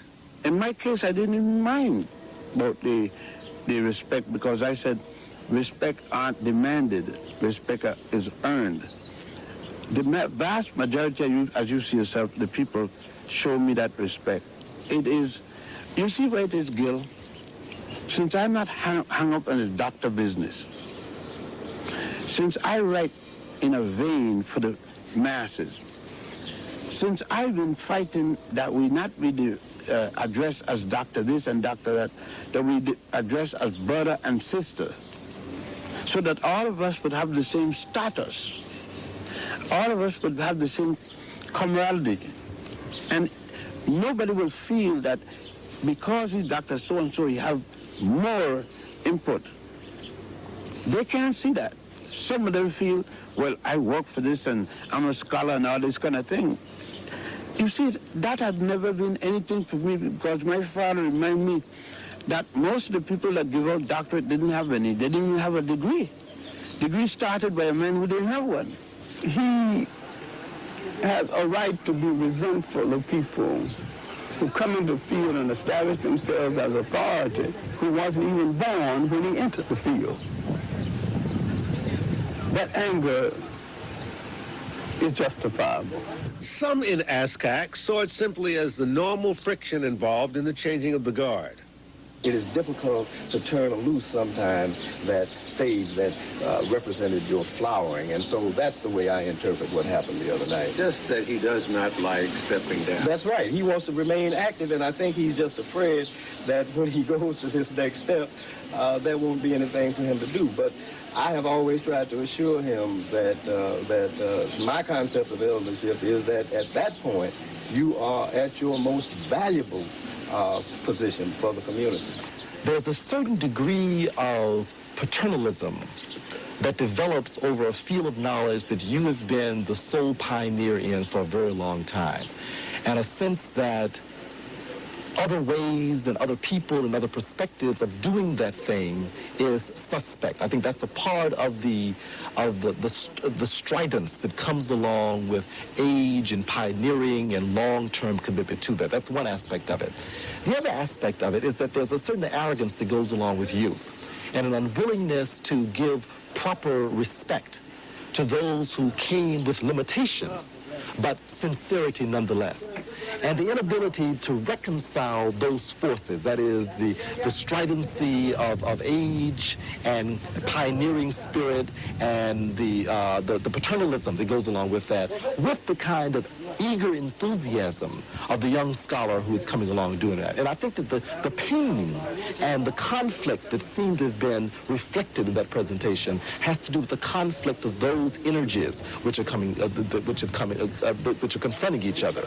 My sense is that that's an inevitable process. I think that happens within a family with parents versus their adolescent youth who are beginning to come into their own adulthood, and the need to do certain things that are rebellious often in doing that in terms of negating the power, the responsibility of the parents. I think there's some of that that's inevitable. And I think one of the things that I tried to identify in the presentation I gave last night is that conflict is not always bad. Pain is not always bad. It is in pain and in conflict that new birth often comes about. I think the problem is that when we use the conflict as a means of dismissing the struggle that's inevitable in terms of that whole growth process. And I think if we see it as growth, and I think if we work towards trying to reconcile the differences and to bring about the mutual respect, that is, Dr. Ben needs to have greater respect for the youth. I think that the youth need to have greater respect for the contributions that Dr. Ben made, given his time, given his situation. The rift was apparently a serious one, and most who attended the ASCAC conference couldn't help but see it. And this caused a lot of confusion, because most of those who had come came because of their interest in Dr. Ben. And they assumed that this group of historians was an extension of Dr. Ben, which in a way is true. So seeing Dr. Ben at odds with his own organization, ASCAC, was disconcerting to say the least. We have these jerks, these fits, these starts, these conflicts as generations move together, and they're trying to move into their proper niches. We revere a Dr. Clark. We revere a Dr. Ben. And that's what our generation hopes to do. At the Great Lodge at Luxor, we hope to do the appropriate thing for them and to make our commitment with a new covenant to rebuild a new African consciousness among our people wherever we find them. And this is the greatest tribute we can make to them in respecting the work that they have done. The dissension would carry over beyond this conference back to the United States. But for now, the pilgrimage would continue. There was a great deal to see, as you will see in a moment. From the lectures they had heard at the conference, lectures on site of the monuments, and lectures each evening. You attended the conference, 3 days. Some of you went to the temple at Philae yesterday, some this morning, and some in the afternoon. About the temple of Philae and what else you saw. When you land there, you probably land at Trajan's Spear. Trajan, the Roman emperor. What's significant about this temple? There are many things, but in particular. Number one, to me, is it the first time you're going to see a temple or part of a temple dedicated to the world's first known multi-genius. I am Hotep, or otherwise Imhotep. You see, in life-size sketch, single-line sketch, beginning the story of the first murder in human history ever recorded. Is going to deal with the murder of Osiris by his brother Set-Typhon. It's going to deal with the first known surrogate mother, goddess Het-Heru or Hathor, who is going to keep Isis's young son, the virgin born of Horus, born from a virgin and immaculate mother 4,100 years before Mary did the same thing. Now, you're going to see in this same temple, as you pass that wall, the big wall you see with that shape is called a pylon. That's what it's mean by the pylon. The outer wall with the door is the pylon. You pass through the first pylon, and you get into the second courtyard, but you quickly notice on your left-hand side, you are seeing two people throwing holy water over the Pharaoh. You are plumb in the presence of a baptism, but you are told that the first time a man baptized another one was when John the Baptist baptized Jesus. You found out that was a lie. Because you're seeing a baptism that took place before the birth of Jesus. I came to Egypt in '82, convinced I was a very educated American woman. I went home and I completely re-educated myself. I found out that things I had learned in school were lies. They were not true. Omissions were made, impressions were given that did not exist. I'm returning now 5 years later, completely re-educated. We've been miseducated in the sense that we have not been told the complete story. We've been told from when we came on the slave ships and not before. So this is a great revelation and a great mental adjustment in that our minds are being freed in a sense. In a real sense, which is necessary. Well, I've learned that for 1 year, this is not a European country, and that all they said about Greeks is not true. The Africans really did have something to do with building the temples and the pyramids, and a lot of stuff here that I didn't know back in the U.S. at my school. African history is totally left out of the educational system in America, in the Western world for that matter.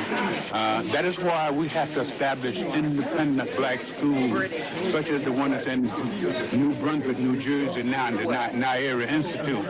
But it's unfortunate we as Africans do not support our own institutions, and that is a commitment we're going to have to get out of. We're going to have to start supporting our own institutions. We cannot expect other people who destroyed our history, denied us our history. We cannot expect them to also now turn around and support and give us money, finance our institution and re-educate us. The man that enslaved you is not going to educate you.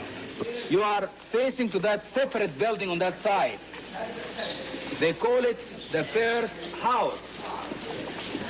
A custom was started in Egypt 1500 BC, when the first and only lady ruled Egypt as a male pharaoh, Queen Hatshepsut.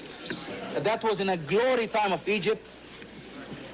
She built such a nice monuments along the valley of the Nile. She opened many of the gold mines.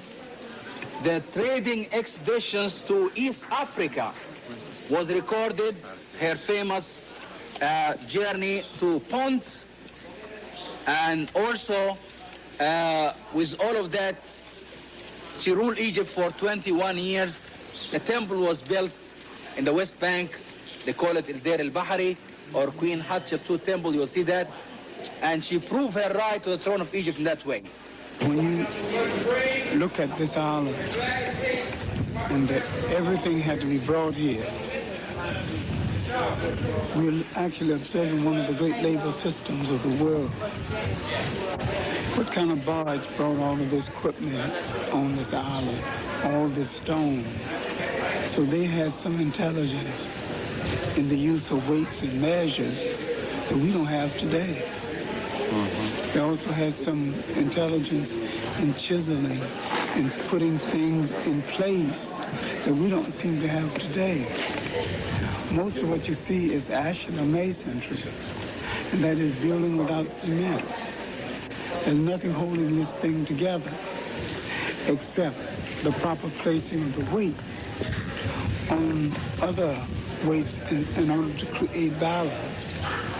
And the balance was the key to the life, to the society, to the building, to everything that existed in that society.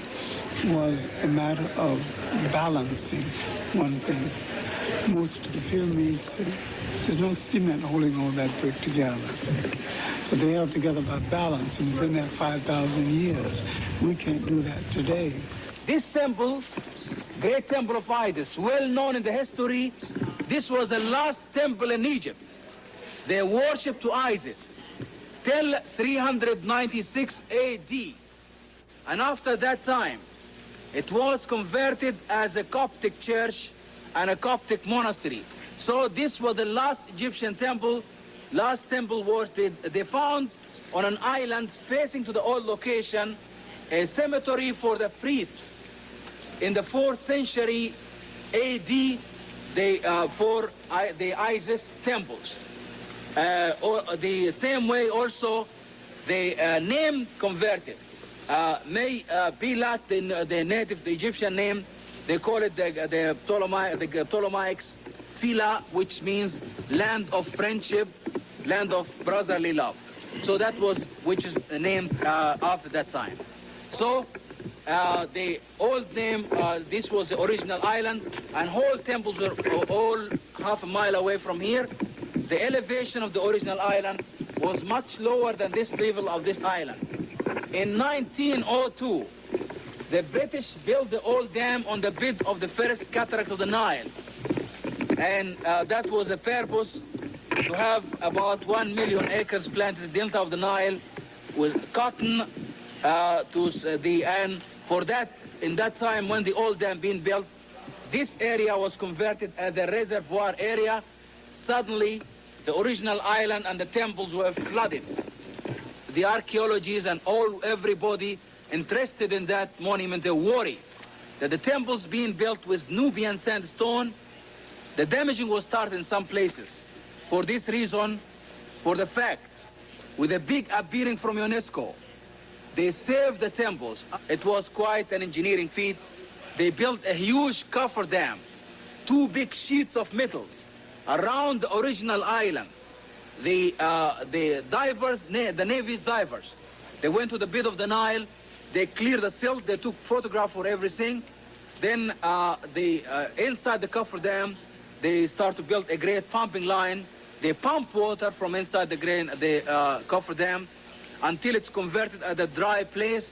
In that time, an Italian contractors company was responsible to move the temples, stone by stone, 40,000 blocks of stone, stone by stone.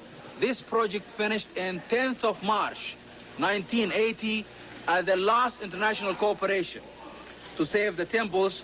So as you see, it's one of the best preserved temples in all over Egypt, which is relocated. This was the best recorded period in the history of the world. They wrote on everything. They wrote in the middle of a spoon. They wrote on the handle of a fork.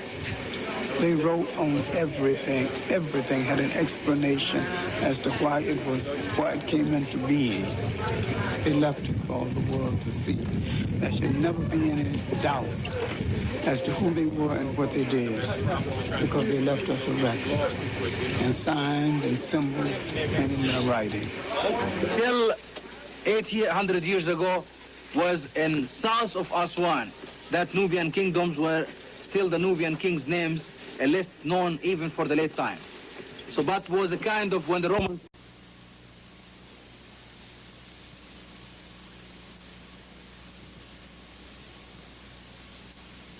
Here, the stone was left in the same quarry for a long time, and one side is not free, but later on they try to cut smaller pieces. But even a small part, they discovered the natural fault. So this is the reason why the stone was left here. One side is not free, as you see. And we know that many other obelisks were moved from here.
The tomb of Sarimput II. Who was he? He was a noble. At that day, he was called a noble, people of nobility. Would be equivalent to Secretary of State. The impact of the tombs and monuments had a counterpart in a highly emotional visit to the Nubian village of Dabu. Peopled by a people indistinguishable, save for manner of dress, from ourselves.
big for me to express my feelings. Very big. You are happy to see it. Yes. It was off to the northern part of the Nile Valley. The 800, including the historians from Azkak, would visit the Grand Temple of Luxor, Valley of the Kings with the tomb of King Tut. Return to the Nile Valley. Now, that might sound confusing, but the fact is that the Nile is the only major river on Earth that flows to the north. So down the Nile is to the north, up the Nile is to the south. We'd all be staying in 3 hotels in the city of Luxor. From here, we would visit the Valley of the Kings, the tomb of King Tut, and a number of magnificent temples, including one that is so huge it staggers the imagination and the naked eye. All of this in this concluding chapter in our 3-part series that we call Return to the Nile Valley. During the Greek period, what is called the Greek period, the Greek domination, of course the Greek didn't do the work. The indigenous people did the work, but the Greeks were in control. This temple is done during the time of Ptolemy the 12th, the father of Cleopatra the 7th. The Cleopatra that they're always talking about, her father, who changed his name from Ptolemy the 12th and called himself Nous Dionysus, which means the new Osiris. And that's the period of this temple, but it's rebuilt on another existing temple. So you got to be careful. Most of the temples are rebuilt on other temples. So what we have here is one of the recent temples. It's one of the temples that was built by the Greeks. It really is built on the same location as 2 earlier temples. So this spot is actually a very, very ancient spot for temples, even though what we have here are the ruins of the most recent ones of that process. And what we find throughout Egypt is that very often people will use ancient spots. They always come back to the same spot and build new temples on top of that. And that's what we have here at this location as well. Dr. Ben, you know what my reaction is when I see this with my own eyes? Anger. I understand. My brother, I understand. You know, because I realize that I've been had. Yeah, you have. Did you feel the same way when I came? Yeah. I was choked up, frustrated. My anger was like yours, but it had gone to the point where I choked. Because I said, here, everything I've been told come from Judeo-Christianity. I found to have come long before there was anything called Judaism or Christianity. And these are replicas. These are replicas, yeah.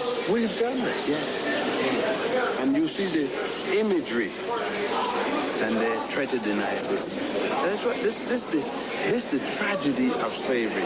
It is not so much the physical pain because they died. It is the mental pain that's left. And I think that the slave masters inherited, the ones who inherit from the masters can never pay. These are the radiation lines of the sun that come out dealing with the heavens and the ball that's at her womb. She's a goddess that deals with earth, and so it's quite natural to think about the quickening that goes directly from the head areas down into the womb. So it's like 2 areas that become so very important, the head itself and then the pelvic region. And we will find that those are the same kinds of glyphs that we do find with the Dogon people when they talk about the balance between earth and sky. And it's a kind of balance between the head region and the pelvic region, saying that we have a kind of a double of every person, one that dwells in the heavens or could dwell in the trees or in the sky or in trees or ground, etc. But anyway, you have a double in nature, and that becomes like your idealized type or your idealized self. Egyptian guides were also on hand to lecture the large group. They took our civilization, Greek civilization and Romans. That's real Egyptian. That's Egyptian, really. Just as Dr. Ben said, as well as John Henrik Clark, these pillars are perfectly and symmetrically aligned, and they have been put together without a single piece of mortar.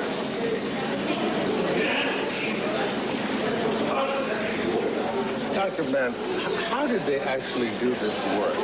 In some cases like that, they chisel it into the wall, the stone itself. They bring the solid stone, a block, and then they cut the block around, and then they chop in. But as you can notice, in this case, they put on the plaster, let it dry, and let it not completely, and then they took a pattern and they put it on, and they carve out what is damp. So this is not solid rock. There are two types. Plaster over rock. This is plaster, but on that, you got two types. Notice there are two types. He dug into that one. One dug in, and this is plaster. You know, I was noticing that up in the ceiling, there are holes. Oh, yeah. For the hinges, there were cedar doors. Big, solid cedar doors. In two halves.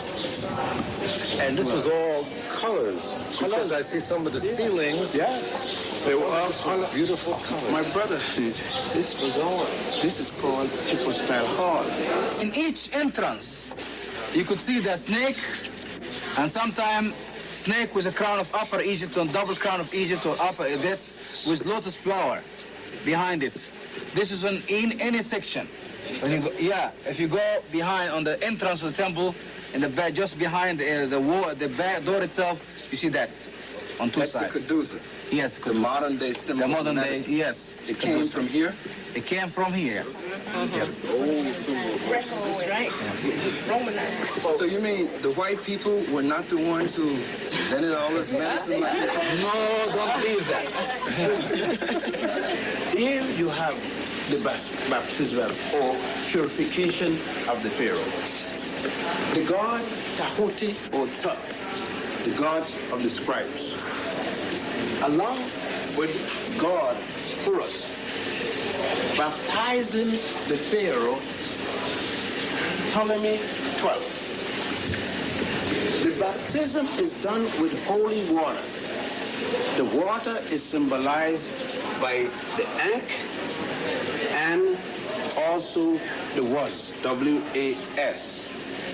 The Was is the greatest symbol. Here is a Was. This is a Was. This staff with what appeared to be a goat head. And here is an Ankh. They took the Ankh and the Was, joining them together intermittently, and created the water. And thus you have Ankh was all the way. This is the purification rite, because the Pharaoh cannot be installed, coronated, without being purified. The removal of all his wrongdoing, because since he's going to be the Pharaoh and he's going to represent the people with the admonitions of Ma'at, I have not done any wrong. I have not committed murder. I have not robbed. I have not speaken with an ill tongue. To make sure he has to be purified, like Jesus was purified. And those are the urns that are pouring out the water? Pouring out the water, both sides. Then the next scene, after purification, now Ptolemy the 12th is coronated with the crown of the north and the crown of the south, the crown of two lands. We know it is so because here is God happy. Symbolically, of course, the God happy. And look at the good word. We know it is the God of two lands because he represents both men and women. The breast of a woman and the penis of the man, the penis held in a penis container, penis cup, like a jackstrap. God happy represented with the lotus flower and the papyrus plant. And here you have Isis following below. How we know it's Isis? By the chair at the crown. So that we know that these different gods. And everybody carrying the Ankh. Good life and reunification with ancestors in the new world. The Africans put symbols of animals and birds to represent certain qualities in the deity. A falcon flies fast, high, and is strong, right? God is fast, strong, wise, and reliable. Therefore, the falcon. The lion is strong. The lion will rip you apart, represent the strength of the Pharaoh. So they use a lion. You get what I'm saying? The crane with his long bill symbolizes writing, a quill pen. He is the represented, the scribe, because you use quill to write, and they use quill to write. So why not use the crane to represent the god of scribes? As we move from one site to another by day, Dr. Ben's lectures by night help keep our perspective. We go to Edfu, the temple of God Horus. There you will notice that there have been a number of temples over a number of years been built there, one on top of the other. You will notice that they even took one temple and used those stones, the old temple of Hatshepsut, that's going back to 1550, before the Christian era, and used it for paving the courtyard. But you will also see where the Greeks copied the colonnade architecture. You will see in there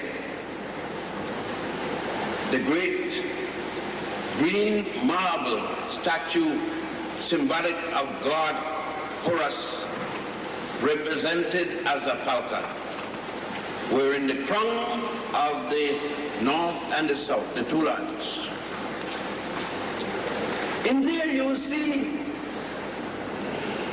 surveying instruments, mathematics for surveying, mathematics and the layout of that temple, showing you the ways the old ancient Egyptians figured things. Measuring tools, a Nile meter. They didn't guess when they go by high tide and low tide. They didn't guess when there'll be a flood. They could tell by a meter they had made. In there you will see where the copy, where the idea for the Jews talk about the Ark of the Covenant. You will see where they copied it. This is a facsimile of the Ark boat. The Ark of the Covenant is a copy of this. The original is taken and carried to the Cairo Museum. And this has space here for the public. Oh, this is such a revelation, such a profound feeling.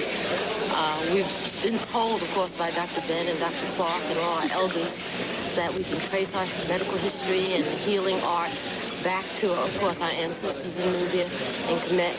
And to come here and see the actual documentation that our ancestors left for us is a profound and wonderful feeling.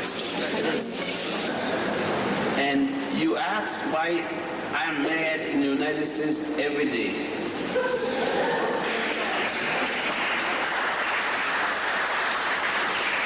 I've been mad for 1939. And will stay that way until Nubia and the rest of the whole 11.3 million square miles get back in our hands.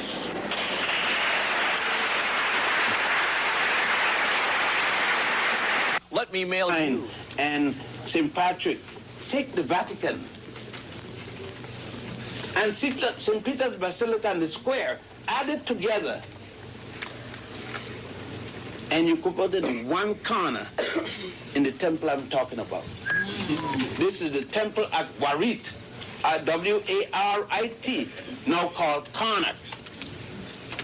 This temple has temples within the temple. This temple has its own lake. This temple is 1.5 miles long, by half mile wide. You can't walk the temple and check everything. This temple has hypostyle hall of columns. Columns 50 feet tall.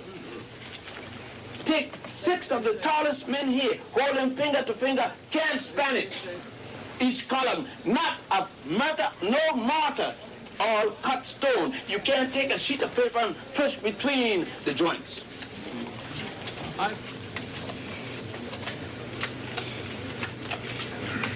And you tell me we are an oral people. We don't write. What the hell kind of oral are you talking? It's mathematics, it's plans that build this temple.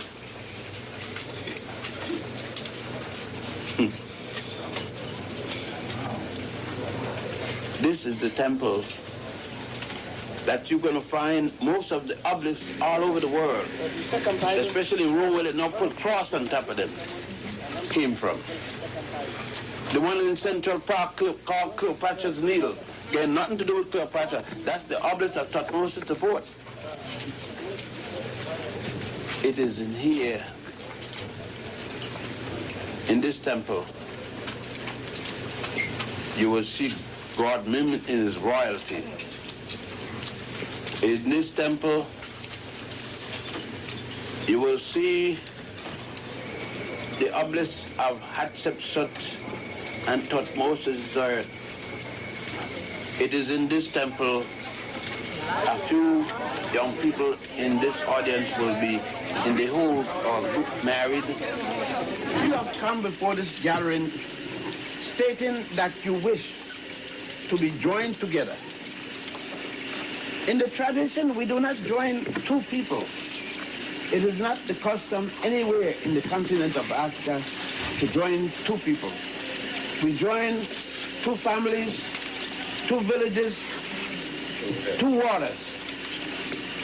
Land is spiritual. The human family is spiritual. The birds and bees are part of a spiritual continuity. All of it had to harmonize. So the Africans created the concept of Ma'at, M-A-A-T, that there is a harmonious cosmic force in the universe that everyone seeks to arrive at. And it's a spiritual dimension of life. That's why these great things were built. If you look at the pyramids only in terms of its technical dimension, you miss the enormity of it. If you look at the Temple of Karnak, which was generation after generation building to their God concept, the greatest temple complex in the history world, you miss what the Africans were all about. If you walk the mile-long Sphinx that linked the great temple complex at Karnak with the great lodge at Luxor, the temple at Luxor.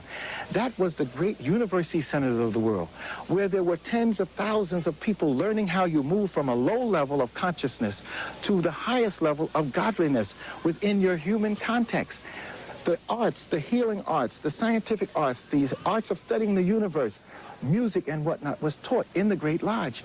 It is the granddaddy and grandmama of the Masonic Order, of the Rosicrucians. It is the prototype of the Temple of Solomon. It was built and enlarged 500 years before Solomon. This pillared temple along the Nile was the model that inspired the Greeks to build the Parthenon. This is the Temple of Karnak. It is in reference, that is in tribute to the god Amun-Ra, a god of Wad, or the Greek name Thebes. There are many points to the god Amun. One concept has to do with that he represents the emanation of that god force that is hidden. Some would make reference to that as being the statement of the access to the higher levels of awareness and those parts of ourselves that remain hidden, but indeed can be made visible with proper work. And so that is a very, very important concept. Many falsely portray the priesthood of Amun as in later years becoming a very difficult group to work with. But the key thing to be raised, it was from the same place, Wa'at, that African people later did reclaim the entire of their country after an earlier invasion of so-called Hyksos people. And it came from this place that we also have now Wa'at, that there was a resurgence. And the African people did emerge from this place and then did retake all of Egypt, and Egypt went on to have a tremendous, Egypt did have a tremendous renaissance, a very vast degree.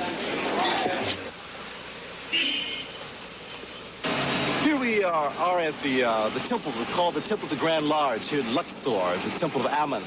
And the interesting thing about this particular temple is that it demonstrates in a fairly significant way one of the things that you see consistently throughout all of the temples, and that is that these places, for whatever reasons they happen to be, are actually spiritual centers. That is the main vestibule? That's the main vestibule. That's the surface of the front of the temple itself. That's the entrance into the temple. And then you'd walk through these columns until you get progressively closer to the Holy of Holies. To the Holy of Holies. And one of the interesting things about this temple, too, is the tremendous length of it. It's a tremendously long temple, and it's probably one of, I guess, next to Karnak, it's probably one of the larger ones, of course, in its original form. And in fact, in years gone by, of course, the two temples, this Luxor and Karnak, were actually connected by the Avenue of the Sphinx. The Karnak temple is about 2.5 miles down the road there, and in the ancient times, the two temples were actually connected by this fantastic Avenue of the Sphinx. So I'm sure that in the days of its glory, it was probably one of the most magnificent structures you could ever imagine, where all people would come. Mm-hmm. All people would come outside and would gather in front of the temple. So there's usually a huge courtyard in front of the temple itself. As you move from the courtyard, there is a kind of a vestibule, an opening into the main part. So some of the special people of the religious people would come into the first opening of the temple. Then eventually, the actually accommodation for people becomes more and more narrow as you move back until you get to the Holy of the Holiest, and no one went there except the priests themselves. The priests who had gone through years of personal preparation, purification, and understanding of where they were and what they were doing, and that was a restricted area. And no one came there unless it was the priests or the pharaohs or the kings themselves in terms of a place of worship and sacrifice and ceremonies which occurred there. So the priests would execute the ceremonies. The people would get messages or indications of it from the outside and would vicariously participate from their presence outside. So the grassroots knew what was going on inside, even though they couldn't physically be there. Yes, and very often, for example, when they had the grand ceremonies, I'm sure all the people from thousands of miles around, hundreds of miles around at least, would come and would be outside, particularly along the Avenue of the Sphinx. But they would not be inside where the ceremonies and the main sacrifices and ceremonies were taking place. Those were never seen. Those were seen only by the grand masters of the lodge, the high priest of the temple itself. When was this temple built, and was it built by the Egyptian, the African, for themselves, or was this under the Greek rule? Okay, I don't know the exact dates, but this is the temple that was built by the Egyptians themselves. Mm-hmm. It was built by the Egyptians themselves. Not at the behest of anybody else. No. And one of the differences, of course, in this temple and many of the other ones that are much better preserved is the fact that this is one of the original temple structures itself. It goes back to the Egyptian era itself. It has nothing to do with the Greeks, nothing to do with the Romans. This is the model temple itself as it was built by the original African people. It wasn't just a church. You see, it isn't just a church. They were places for learning. They were places for instruction. They were places for study. They were universities. For example, Karnak, which is the temple we cannot see from here, which is the one that's connected with this one. Karnak was the University of Apet-Asat, which was, in fact, one of the largest universities. In fact, I understand at one point there were almost 80,000 students who were studying there at that particular university. 80,000 students. At one time? At one time. At one time. And so all of the temples were places of instruction. And see, that's the difference. In a society which integrates the spiritual and the secular, where there is no separation in church and state, where science is not separate from religion, then of course, there's always an ongoing process. So they didn't just meet here on holy days and have a good time and wave the incense and then all go home and have Sunday dinner. It isn't the whole concept of the churches that we have, but these were places which were centers of learning, they were centers of instruction, they were centers of research. That's the other significant thing. They did research here in the sense that in some of the places we've seen observatories, we've seen hospitals within the temple itself. So there were many, many uses that were made of temples which go far beyond the idea of a church. Why did such a people with such mastery, with such sensitivity, why would such a culture and a civilization die? All we can do is really speculate, but it's a speculation, I think, that's really very critical, because I think that what we can learn by whatever led to that are the things that kill civilizations, even in their greatness. And I think there are certain kinds of indicators. One of the things that we can certainly look at is that there was a decline in the society whenever there was an invasion from the outside. That is, the infiltration of other kinds of elements that begin to diffuse the richness and the centrality of the culture itself. That somehow, as long as the culture, and I don't mean a reliance on inbreeding, and I don't mean that outsiders coming in is necessarily destructive. I think that when outside influences begin to destroy the substance and the essence of the culture, then you begin to suffer the consequences of that. And as the Greeks, as the Romans, as the Hyksos, that is, the Asians, Arabs, begin to come in, there were diffusions within the culture.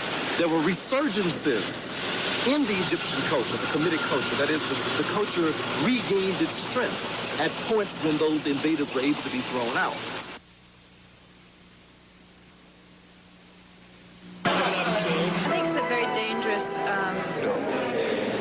Is that, by all fairness, this was our Jerusalem, and it existed over 3,000 years before Jerusalem, and it is still basically its original form. It was a spiritual city. It was here at Abydos where mummification process took place, for the weighing of the heart to decide whether the person has lived a life worthy enough for the person to enter paradise, the hereafter. This years before the Christians invented a concept called heaven and hell. More important is that in its structure and in its design, it is still in its original form. All the records, the drone records, carved records of the other pharaohs, Greek pharaohs, all here at Abydos. And another thing, when you look at the building, you look at each column has writing on it. Each wall has writing on it. This was before electricity, before the flashlight. How could anyone see that well? Those fine details that you see. Again, this was the best recorded age in the history of the world. So Abydos is truly the holy city of the African people all over the world. You walk in the temple, you see this vast complex. You look to the right and you see buildings, ruined buildings with Roman arch, with Gothic arch. How the hell is it going to be Roman arch and Gothic arch? There's no Rome yet. There's no Greece yet. Greece doesn't come into existence until 833 when Homer wrote the Hilliard and the Odyssey. Rome doesn't come into existence with the Etruscans, and that is at best 1000 BC. And Ramesses died in 1200 and at BC. This is considered to be the place where the head of Osiris was buried, or his, if you will, a statement of his consciousness, and that it does indeed relate to a understanding of blackness in its full detail in the different phases of life. What has been unfolding in your eye is the original story that you heard as Jehovah, Joseph, Mary, and Jesus. But it's in its proper name is Ra, taking the place of what Jehovah took. Osiris, taking the place of what this imaginary angel had, and Isis taking the place of what Mary took. But when you finally get to Abydos, you will find that there is actually an angel equally as the angel that's supposed to bring the sperm and place it into Mary. You will see a harp taking the sperm from Osiris and placing it into a set to cause the Immaculate Conception.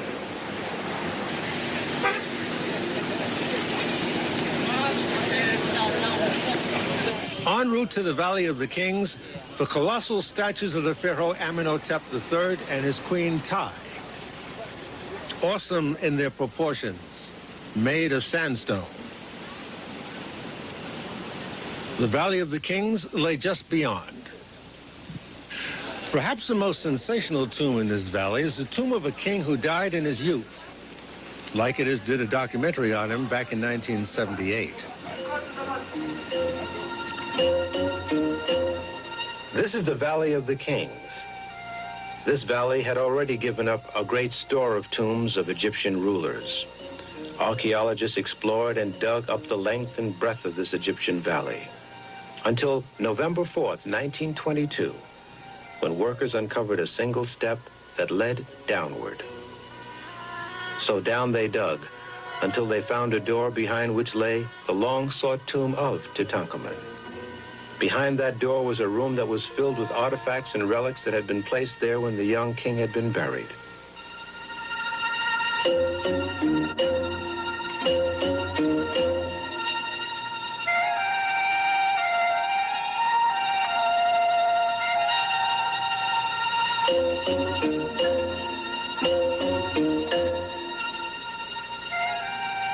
One by one, painstakingly so, these artifacts were brought up the stairs into the sunlight for the first time in over 3,000 years.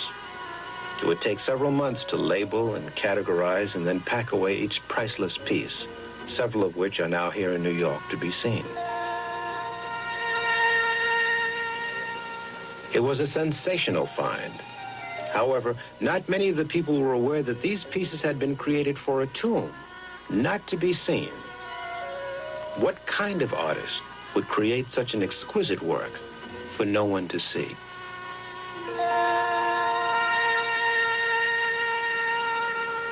King Tut came out of the end of the 18th dynasty. And he is fortunate in that the grave robbers who literally went over Africa, taking everything in sight, did not find his grave. He was a minor king who had a major funeral. Now, he is well known for what they found in his tomb. If they found all this grandeur in the tomb of a teenage minor king, let us think what they could have found had the other tombs been intact. The Africans literally pioneered in elaborate funerals. And African people today, throughout the entire world, still bury elaborately, go in debt to, as we say, put them away nicely. They put them away nicely in ancient Egypt. We're talking about a man who lived during the 18th dynastic period. A dynasty is a period of rule. It could be a family or it could be one person. We're talking about an individual who, for the most part, did very little within the 2 years that he lived as Pharaoh of Egypt. The word Pharaoh means king or head of state. Why? Tutankhamun took the throne at age 17 and died at age 19. It's bad enough that he would have been a teenager ruling the greatest country in the world at that time, the most powerful. But he was an invalid besides being a teenager. Then you ask, then why was he on the throne? Because it was his time to rule, having been adopted by one of the most noted pharaohs of all Egyptian history. Not only noted from the Egyptian point of view, but noted from even the Judeo-Christian Islamic point of view, because it was Amenhotep, otherwise known as Akhenaten, who gave to the world the concept of the one and only God, otherwise called monotheism. Akhenaten died 43 years before the birth of another African named Moses, which you will find in the book of Exodus. His mother-in-law was the beautiful and great Queen Nefertiti, and his grandmother was the great Queen Tai.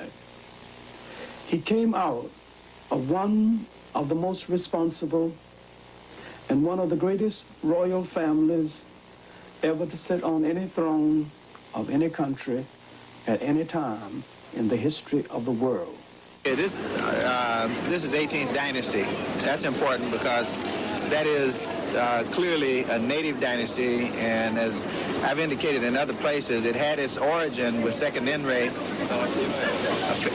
a king who came from the south and started this 18th dynasty, and within that 18th dynasty, the daughter of Tutmosis II was Hatshepsut. This is her mortuary temple. So this temple here is a copy of that temple over there, except it's on a much larger scale. Now let me say something special about Hatshepsut's temple here. Hatshepsut had an expedition that left Kemet and went all the way to Somaliland. And that is pictured, this expedition is pictured over here on the wall of a part of that temple, showing the king of Punt, the queen of Punt, and so forth. But what's more important than that is that Hatshepsut indicated that what she was trying to do here was to build a Kemet in Punt. To build a Punt in Kemet. Now that's a very powerful statement, and she not only made the statement, but she went far enough to do that. That means that she regarded the ancestors of the Kemites to be the people from Somaliland. So she was going back to the ancestral home to pick up relics, to pick up perfume, incense, to pick up plants, and then she actually brought all of those things here to this temple, and her attempt was to reproduce the southern images of Somaliland in Kemet. And so at one point you actually had trees growing in this valley because dirt, plants, and other things had actually been transported and transplanted in the valley here. But I think that is important because it clearly, with the Queen's own indication, links Africans of the center of the continent with Africans of the northern part of the continent.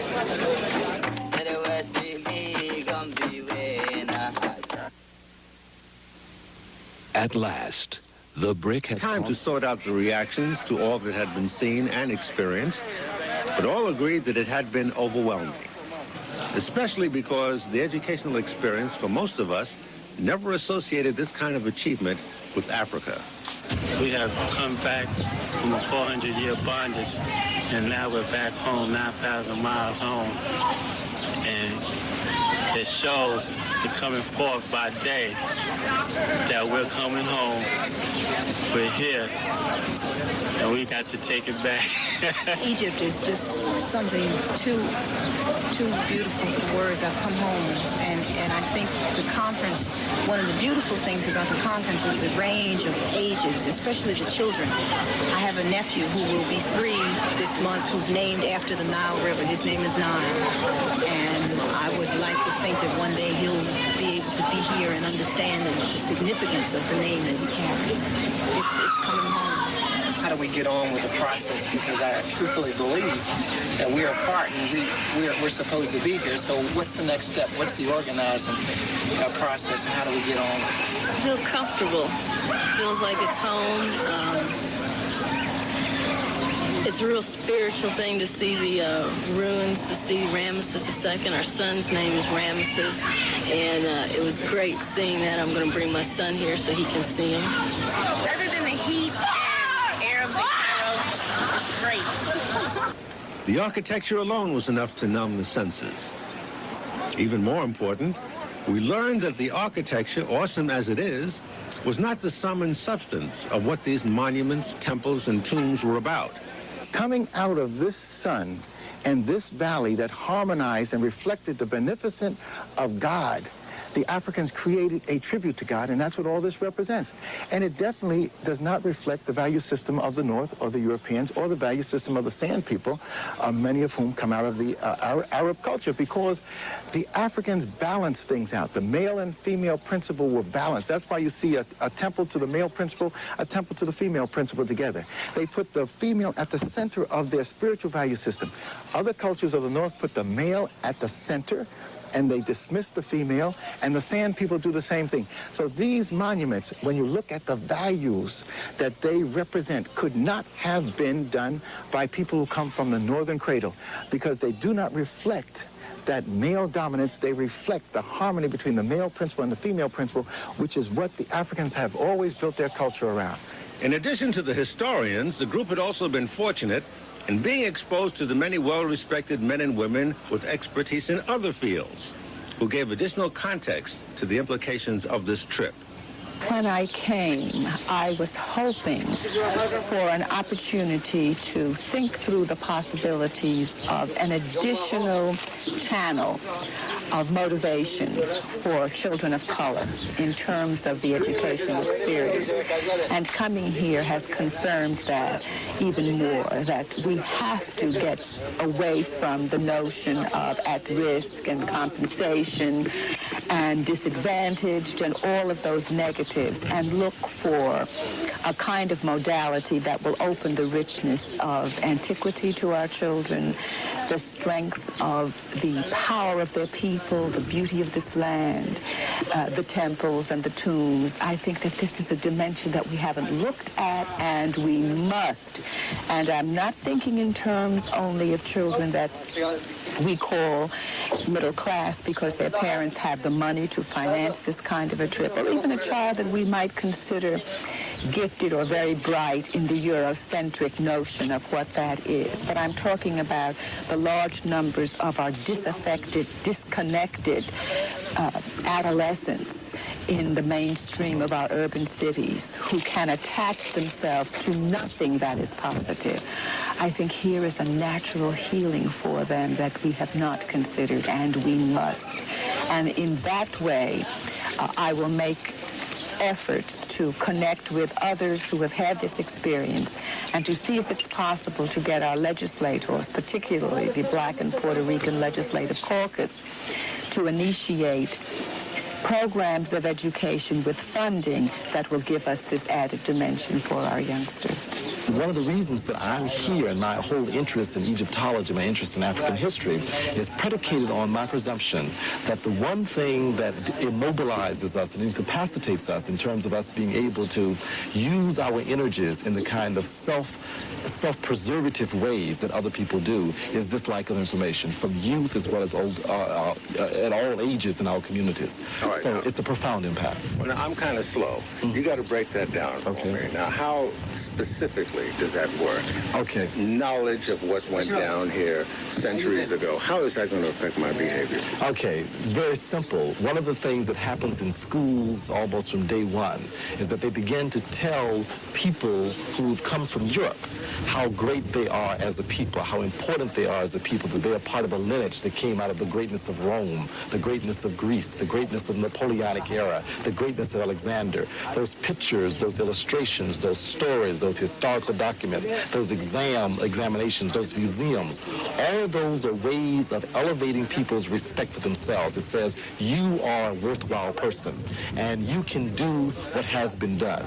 And that whole sense of continuity between today, 1987, and 1887, and 1287, and 1087 AD and BC, all of those are ways that people in other cultures have of communicating to their young people and to each other that we are worthwhile and we have energies that can be used.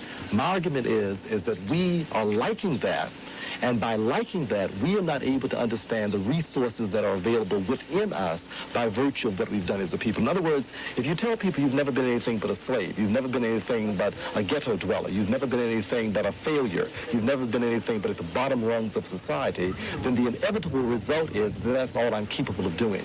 And my argument is that if people begin to know that they were kings and rulers and builders of knowledge and builders of world civilization, that in and of itself begins to communicate to young people and older people that if I've done it before, I can do it again. Now, what about that dissension between Dr. Ben and some members of ASCAC? Well, it has continued and has led to Dr. Ben resigning from the organization. And some feel that this plays right into the hands of outside interests who view ASCAC as a threat and want to see it fail. Every good organization that African people form, any place in the world, is in danger because the one thing our enemies do not want us to ever understand is the nature of power. And they will send other blacks into the organization to destroy it. And these blacks will be very convincing pretenders of support for the organization, but they will be paid agents of our enemies. I think that there is a very genuine effort on the part of certain people who understand the significance of this event to undermine it and to sabotage it. I believe that that's very true. Over and above the internal problems of ASCAC, the monuments along the Nile still stand, patiently waiting for all to come and see the story that they themselves inscribed. But for one important member of this journey, seeing all of this is no longer promised. Do you think you're going to be coming over here many more times?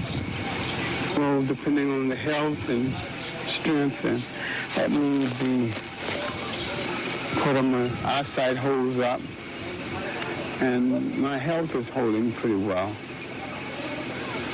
I didn't expect the glaucoma. It came at a critical time in my life. It hit me hard, and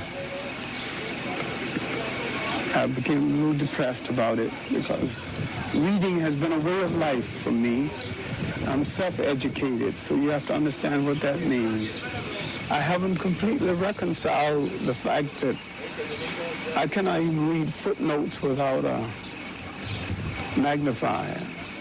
And I cannot recognize the fact that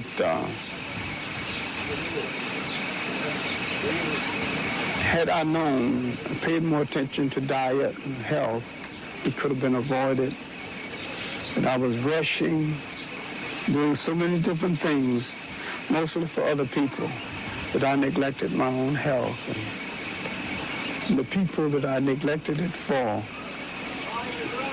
have very little appreciation for the fact that I didn't do this for myself. I did all of it for other people. I know. And yet, with his eyesight weak, Professor John Henrik Clark's visionary words at the ASCAC conference perhaps is this journey's best summation. African people have always been the prize of foreigners and still are. African people have been under siege for more than 3,000 years and still are. Mainly because you have had great riches. Riches in culture, riches in imagination, material riches, and great spiritual riches. You have always had and still have something other people won't, think they can't do without, and don't want to pay for.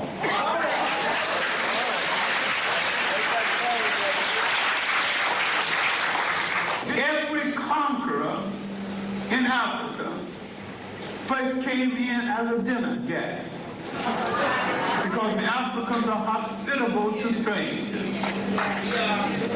The Africans had not dealt with people who can come into your house, eat your food, rape your wife, and enslave the host. The mentality of the Africans hadn't adjusted to the ice people of Europe and the sand people of Western Asia.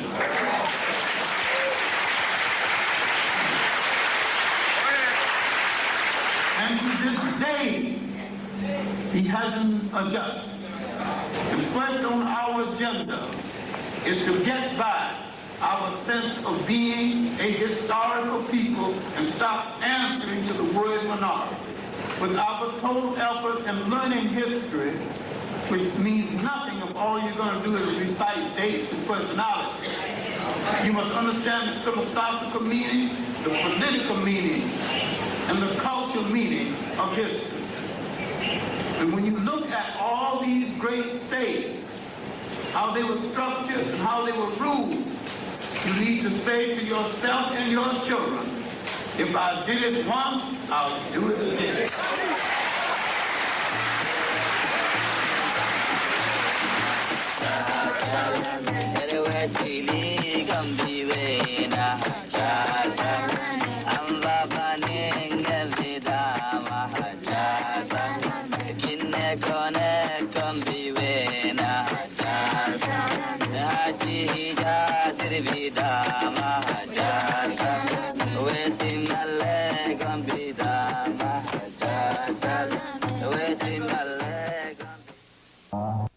Very heavy in just a minute. I want you to hold on tight. Here, hold on.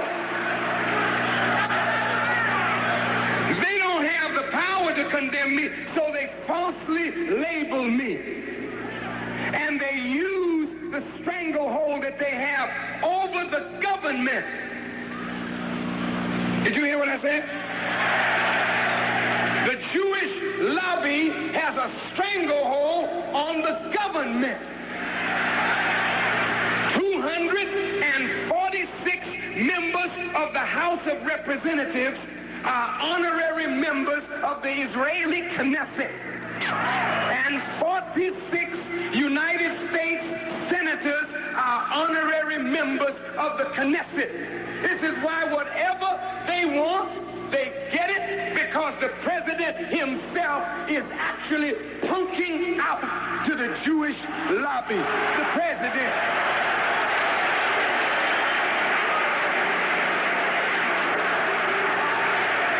And let me tell you,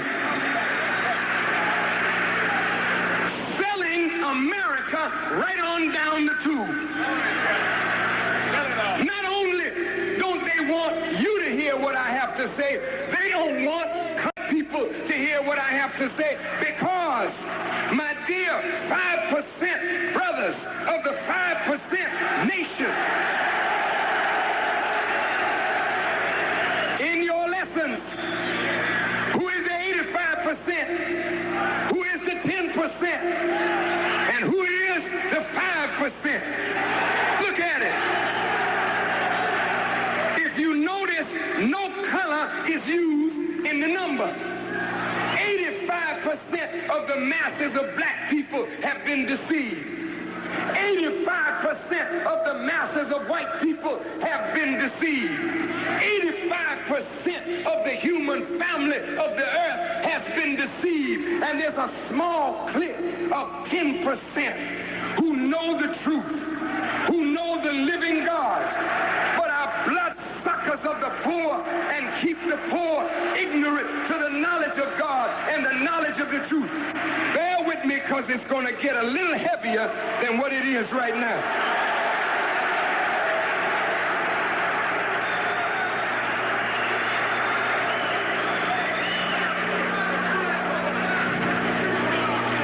I would like to warn the leaders,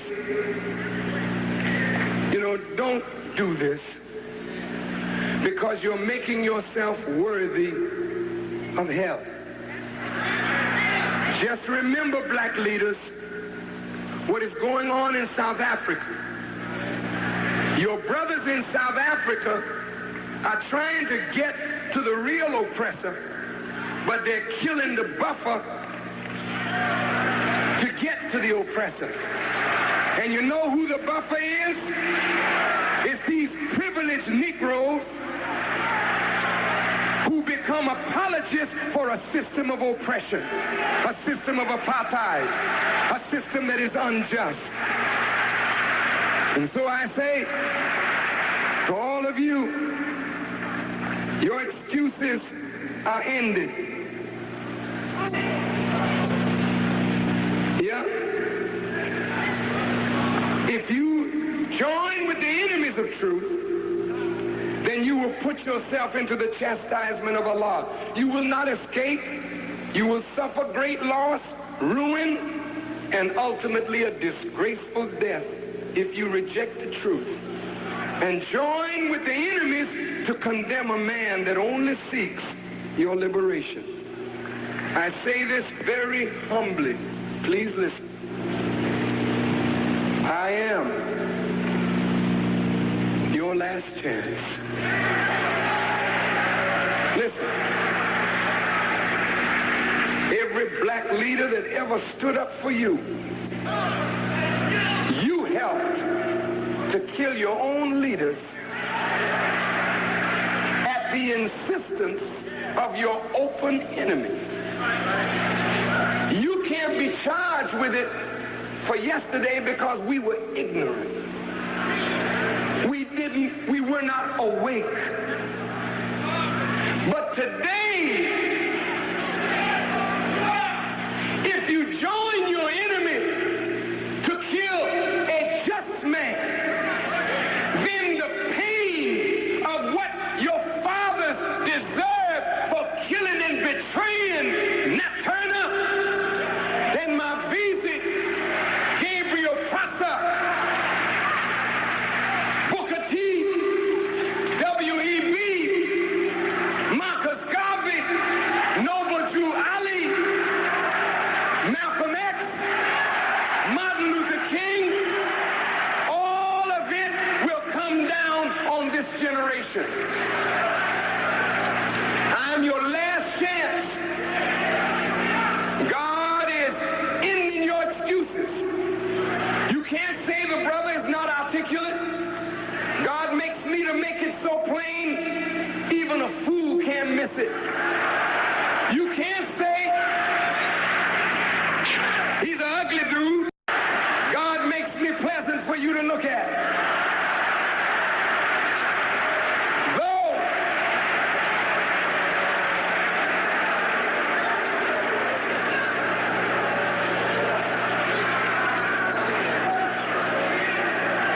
Though I don't consider myself the equal of none of those men that I call, I come at the right time. I come in the fullness of time when it all has to be wrapped up. And because I'm on time,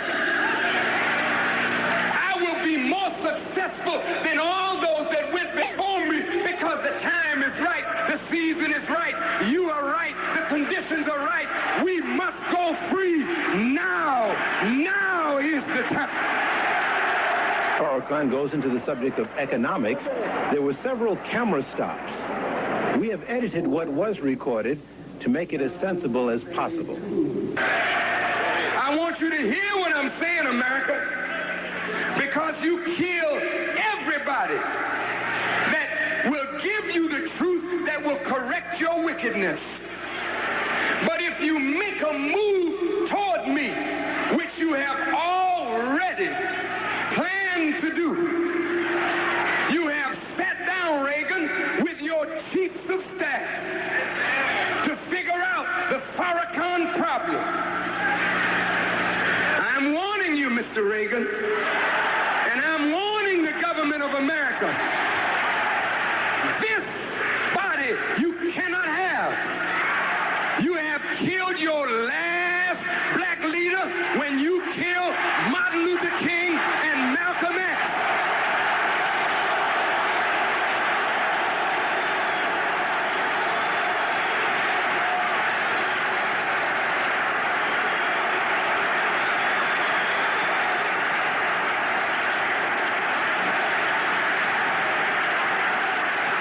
Look,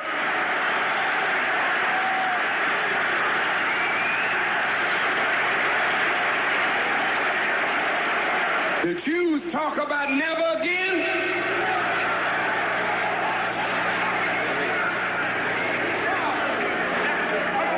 I'm very sorry. I am your last chance too, Jews. I am your chance. Listen, Jews. This little black boy is your last chance. Why do I say your last chance? Because the scriptures were killing the prophets of God.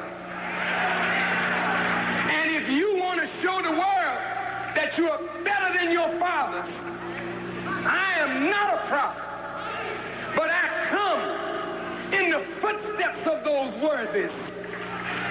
And if you rise up to try to kill me, a man that has told you the truth, then Allah promises you that he will bring to bear on this generation the blood of the righteous, not just from Abel to Zechariah, but from Abel all the way to the last man you killed recently. All of you will be killed outright. Now you want to call me anti-Semitic. Well, if I'm anti-Semitic for talking about the transgression of Jews, then burn your Bibles. Because the Bible from the book of Revelation all the way to Genesis talks about Jewish transgression. Then nobody should read the Bible. It is an anti-Semitic book. Don't read the Quran. The Quran starts off in the second surah talking about the transgressions of Israel. How she altered the word of God, wrote a book with her own hands and gave it to the people as though it's God's book. Now you're a so-called Christian and you have not been shaped in the lifestyle of Jesus. You have been shaped in the lifestyle of hell itself, but Jesus' good name is hanging over you. You have been deceived. Christians looking for a heaven too high and a hell too low and a devil that's too spooky.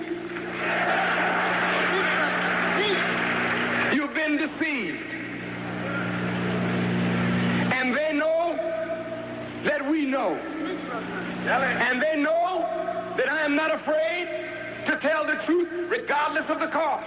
And they know that I will tell it and am telling it. I'm not making this up. Go read your Bible. Jesus condemned them as devils in the plainest language. I say the same today. They have no respect for truth. I watched a rabbi, a devil rabbi. Listen to what I said. A devil rabbi argue with Reverend Butts, coming to defend his position on the basis of a lie. I never called Judaism a gutter religion. I said the practice of lying, stealing, murder, and deceit, and using God's holy name to steal your dirty religion, not the practice of the scripture, practice God's holy name. Do you hear what I'm saying? But they have no respect for the truth. I said Hitler was a wickedly great man. I didn't make a mistake. I know the language. You taught it to me, white folks. Now all of a sudden you got dumb to the meaning of what great is.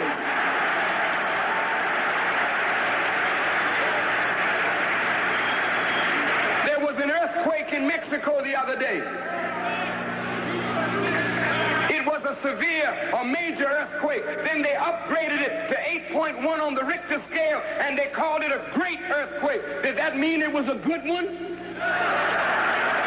And so, beloved, the closing part of this lecture has to deal with economics.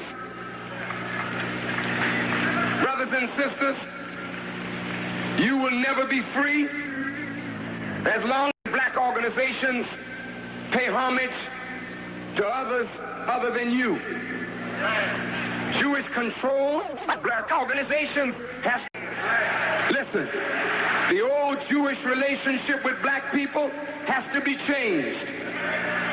We don't want to relate to Jews on a master-slave relationship because our time to be free men and women has come and we refuse to compromise.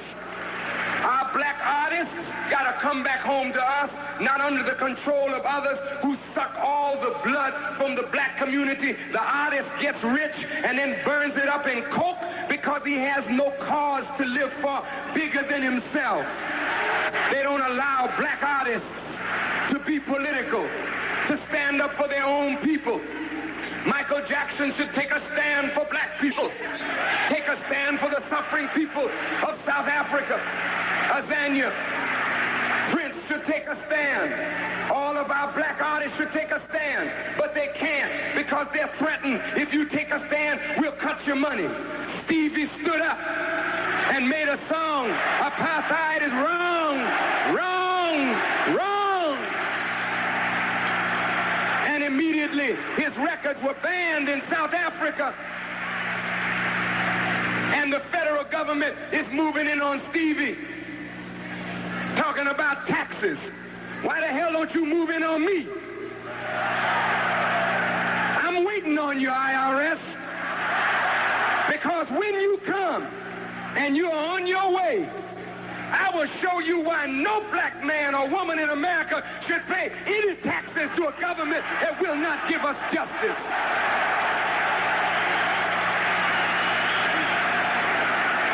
No black people should pay. Why should we pay taxes for a police department that kills our grandmothers, kills our babies, shoots us down, pay the salary of unjust judges, pay for American planes to bomb Tunisia, to bomb Lebanon? Hell no. Brothers and sisters, if you don't stand up, you'll always be the laughing stock of the world. I say, but if we stand up like men, stand up like women, we'll back the enemy up, and Allah will give us victory after victory after victory. Now, in my conclusion,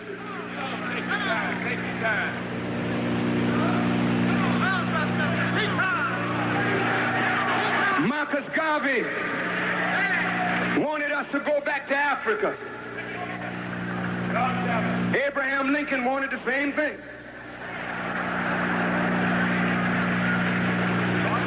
Marcus Garvey said, Africa, don't run, brothers and sisters. I mean, look, if you go out into the night quiet, believe me, when this message is over, you get uptown, cross town, you're going to feel so good. You won't even be able to sleep because you ain't tired. When you wake up in the morning, go face white folks.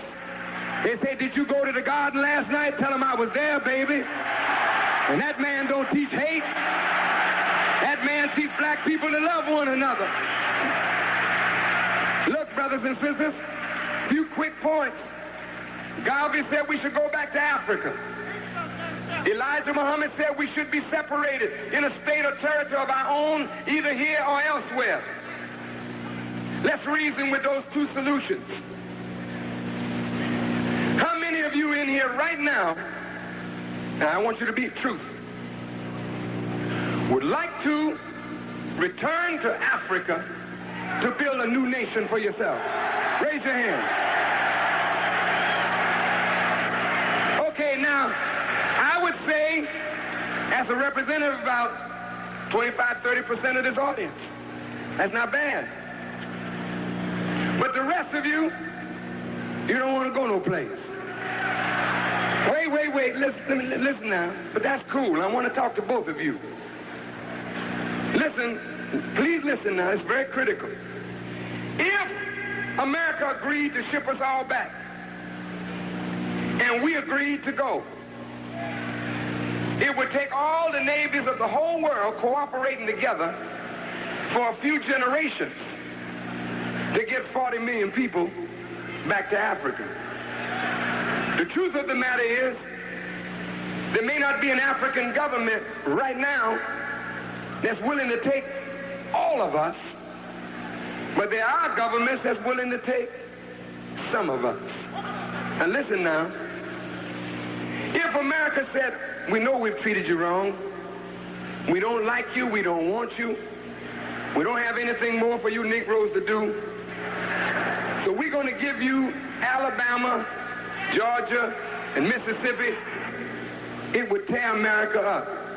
Even though it's just that America let us go, she's too afraid to do that because she's afraid that you may join on to an enemy and remember her evil and come against her, so she don't want to let you go. Now, there's a third alternative. We get $204 billion out of the American economy. That's a lot of money. Making us the 14th richest nation on the earth if you compare what we get out of the American economy to the gross national product of the nations of the earth. We're very rich, and we have a potential for great power.